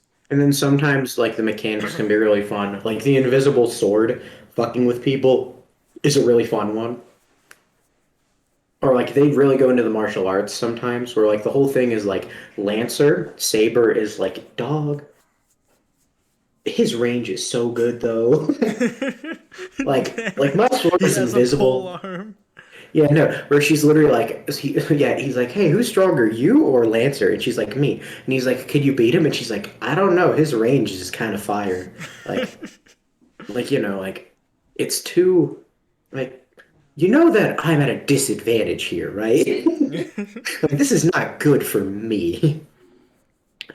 And I then mean, like, there's some Shira's, like weird like lore stuff with like how overpowered like all the characters actually are. oh Like no, how obviously, Lancer's like noble phantasm is he throws his spear, but what he's actually doing is like he already pierced you like us like the oh time no, like the the spear travels way back that in time and no, already no, hits the you or way some they do shit. it the first time in the visual novel is super cool, where Shiro is like trying to describe it as reality warp. So he's like, he stabbed at the guy's foot, but then it was in his chest. It was like it was always meant to be in his chest, but he was definitely going at the foot. My brain hurts. Or And then that or an Lancer's like, assassin and he has those slashes that like go beyond the concept of speed, time, and space. yeah, and then eventually Lancer's like, yeah, that's my power. When I decide to stab you, you're gonna get stabbed. You can't stop me. And And then somehow she, Saber can still block and dodge both of those yeah, things. don't worry about it. Don't worry about it. Yeah, no, it's a. What's like you have to block the location where he's planning on stabbing, not where he actually goes. Like he's stabbing at your foot, but he's probably going through your throat, so you should probably block your throat. It's fun. It's cool. Gurren Lagann. Okay, Gurren Lagann is the embodiment of fuck you, we do what we want. Yeah, like literally, like, but if you do what you want too much, then you might destroy the universe. Yeah, it's like if you, dude, you can willpower so hard you can do anything, but you have to be careful with what you willpower. Because like that's the whole point of Gurren Lagann, because the power represents human evolution. Human advancement can be really good, but if you don't reel it in, some dumb shit's gonna happen, so you better fucking watch yourself. All right, Yeah, yeah, it's it's cool. It great. makes sense. Also, It's they a good fight with power. giant mechs with drills, Oh, and I, it's the coolest oh, thing. it also is just the coolest thing ever. Yeah. Platinum End, which I think is interesting because it's like the only one which is like actual like equal stats, like Yeah, for real, like what the JoJo fans insist stands are. But yeah. No, everyone just has the same abilities, and then it's just like who's smarter, who has better numbers. Mostly who has better numbers most of the time. yeah, like it's just like all right, Like, everyone gets a set of wings. All the wings are the same speed. Everyone gets the arrows. The arrows work the exact same. The only way to dodge an arrow is if you have a pair of wings. Stuff like yeah, that. and then like sometimes like usually the reveal, it's kind of like instead of the character's big moment being a power up, the big moment is them realizing something about the power. Like when the main character learned he could block with his arrow. Oh, yeah, I remember that. That was like the Like big that's the same thing. thing as a power up where it's like, oh, his ability has shifted the tide of battle. But nothing's actually changed. He's just gained a better understanding of how these things work. Yeah, it's great. Where it's like, he could have done that from like chapter fucking one. He just didn't know how. Yeah, it was very fun. There was also like a lot of people they do with like the red arrow, like, ooh, I can just mind control people, but like only Yeah. like not if they also have like a red arrow in them already. We also have to be careful with who I show my red arrow to and stuff like that. Yeah, Death Note Duo is really good at doing fun strategic power stuff with Yeah. rules. Yeah. Yeah, it's pretty cool. Yeah. All right, Yu-Gi-Oh. Early Mind Yu-Gi- Crush. Okay, no. But what about early Yu-Gi-Oh where it's just Kaiji? Yeah, just like mind crush, like at the end of every like game. No, super early Yu-Gi-Oh, where it's not mind crush, it's I burned that Oh right, fucker yeah, alive. right, yeah, that one. And they're doing like playing cards on the rooftop. If you Oh, yeah, no, lose, early Yu-Gi-Oh, when they don't even have the duel monsters yet in the manga, is some of the sickest shit because it is just Kaiji, but they're like 12. I was like that because Yami is like an actual sociopath in those early ones. they really just like it's not the same anymore. Like he just murders someone and then just smirks and cackles, and then Yugi comes back and he's like, "What just happened?" And then like a month later, we're doing fun card games. Yeah, it's fun. It's cool. Yeah, and also the card games are like Egyptian gods, and Yeah, which is a cool power. Yeah, it's neato. Okay, Avatar, which would probably go with I fuck with it. Because I think it just does like the basic element thing, but does it as well as you can possibly do it, I think. Well, and the whole martial arts aspect to it is really fun. Yeah. Where each one doesn't just represent a martial art, it like tries to embody it. Like how firebending takes the thing where your most impressive technique isn't your strength, it's your ability to breathe with your motions. Or how earthbending is about reacting and waiting for the right moment, not being too offensive. And then airbending is similar, but you're more of a bitch. You're more of a bitch. And then waterbending is vibing. You just Yeah, it's vibe real Tai good. Chi. And then all of the variants are really fun. Like, lightning bending is cool because it's like, oh, it's super duper plasma. Plant bending is badass. Blood bending is cool. There's And also, plant like, bending? What? the Swamp Boys. Right, yeah, the Swamp Boys. I forgot Swamp Boys. Well, no, not Swamp Boys. One Swamp Man, the old one with his big fucking seaweed monster. I love him. He fucking also, took out. like one people bring up a lot is blood bending and like that's Yeah, a which is good cool. episode. Yeah. And one fun thing is like the way it's balanced. Like you can't really bloodbend without a full moon, so you don't get to just do that whenever the fuck Unless you want. we're in Legend of Korra and you're just that one guy who can. I have not read or not read fuck manga. I've not watched Korra. I know that everyone can lightning bend now. I don't like it. Well, I mean, they did introduce like lava bending, which is cool. I like that. Yeah, oh no, there's a few fun things in Korra. Like I know that monk who steals the oxygen from your lungs. Oh, yeah. That's just cool. It was like terrifying when it first happened. He's like, "Oh my god!" Yeah, it's just like, oh, that's just a cool technique. Yeah, but generally it's fun. Because the only person we've really seen do airbending is like Aang and like his kids. And Aang's a like, chill man. Yeah, and it's like that's what the monks are. They're like chill most time. Like they wouldn't really like make a lethal technique with airbending, but this guy like would. Right. So like when he gets his hands on it, he just like one thing is becomes, just like, how this we're terrifying thing in his hands. Or like one thing is just how it works with martial arts philosophies a lot. Sometimes it's small stuff like, oh, Aang isn't stubborn enough to be a good earthbender. But he's like passionate enough to be a good firebender. But then there's stuff like Aang is too much about people to unlock two ultimate techniques. Those of course being perfect avatar state control, which he gave up, and flight, which is which is like enlightenment, right? Like you give up all earthly desires and it lets you fly, something that Aang couldn't do because Aang has a wife that he likes to fuck. Like I remember the guy who did learn to fly, like it was only after like the love of his life died and he's like, all right, nothing ties me to the earth anymore. I am like, and he just was able to fly now. That's really cool. Yeah. Yeah, Avatar's great. Yeah. All right, last one. Build Kino. No. What? But it's so cool. No, it's not. It might have been cool if it didn't get axed for being boring. But like, there's so much potential in it. Oh my god. Potential with anything. Oh my god, colors. House mechs that can give the people who live within them certain attributes and do certain things to them. It's so cool. I mean, it could have been cool. And you could also just think of a bunch of other like ideas, like, oh, what if there was like a pyramid mech built by a bunch of slaves and their Viger, and so the slaves' Viger. That is a very specific idea. Yeah, but like, wouldn't it be so cool? Like a cool way to reference like real world that's architecture and like what that's made it, while if. also working within like this the power system that was. Yeah, but Puff, these are all ifs because it got axed. No, no. We don't know if that's what would have happened. I'm not going to praise it for shit that it didn't do. It would have been like higher than Toriko tier. Oh yeah, Toriko's on a high bar. No, it could have been. We don't know for sure. It may have been boring as It shit. could have been in better stuff. I think I believe it would have. I mean, it had the potential. It was so But cool. it got axed. All right, if you're gonna talk about random shit, what's one? Oh, I like Twin Star Exorcist's power system a lot. Gives a Like, fuck. I want to cry like the, about Build shut King up! over Oh my a god, good Bill long King's time. not even good. It deserved to get axed. It was boring. Fuck. It wasn't cool enough. Just give it another You knew it volume was or getting axed. two.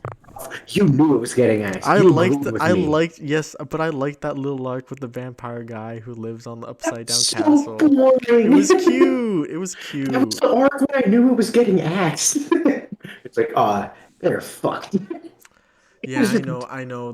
Everyone knew, but we saw and we cared, and we'll never stop caring. It was fine. We'll never stop caring. All right, I'm gonna talk about Twin Star Exorcists now because Build King got canceled and Twin Star Exorcists didn't. uh, Twin Star Exorcists is cool because all the humans use powers to try and fight them. All right, Those maybe if Build powers King look started cool. and main Shut boy was up, Puff. already I'm talking like about an actual 20 years series. old, maybe would have. You calling my armor shabby? It's not good. Okay, anyway, Look, it's no, so Twin Star cool. Exorcist is Look at the cool house. because the whole Look at thing the is cobblestone, humanity's like, like rejection of the evil things. I forgot the name of because I'm not smart. But as we see as it goes on, you shouldn't reject them, you should embrace them, and oftentimes rejecting it weakens you, which is, of course, the irony of a lot of their powers, which look the exact same as the powers that the opponents use, because the weapons are based on them. And then the main characters just skip that step, and instead of making replica weapons, they just take the enemy's powers and embrace them. Because the point is, why fucking bother with this half and half shit? And it gets really cool because then the main two become like literal yin yang, and that's super cool because it's like they're embodying the whole balance, and their destiny is to have a kid, meaning their kid would be the embodiment of balance, a new generation that doesn't fuck shit up. Hey, look, is that Sakamoto's Days? One that didn't get fucking canceled? Sakamoto Days is good. I like it a lot. Oh, you know what's a really like fire line? Okay, actually, the coolest thing about Build King is house Right, mechs. House mechs are cool. Yeah, house mechs are cool, but like you know what's a really awesome line? What? Bill, all I wanted to do was remodel your heart. Sure, Chad. Chad. Puff. Sure, Puff. That was great. That was a great line. Great. No. Look at this I have, like, cobblestone armor. It's so cool. I've like so little sympathy. You definitely started jerking off Build King more when you started reading about it on 4chan, so that was really funny. I don't know. I think it's like when the final volume came out, and like I just thought like, this guy had like a whole story in his head. He's just like spewing it out in like the most rust fashion I've ever seen. Yeah, that's what And it happens just whenever really something made me gets emotional. Yeah, axed. but it just really made me so emotional. That happened with Phantom Seer, except I fucking loved Phantom Seer. Phantom Seer was the shit. This was cooler than Phantom Seer. I'd take a house mech over anything Phantom Seer did. You did not even read Phantom Seer. I did. You read all of it? Yes. How did it end? I kind of forget. That's what I fucking thought. Yeah, I forget because it's boring, Shiki. I'll never forget about Build King. I don't remember this guy, so He's so take that. It's so funny though. You calling my armor shabby because they called him shit. We're done. Let's go. All right. I'll never forget Build King.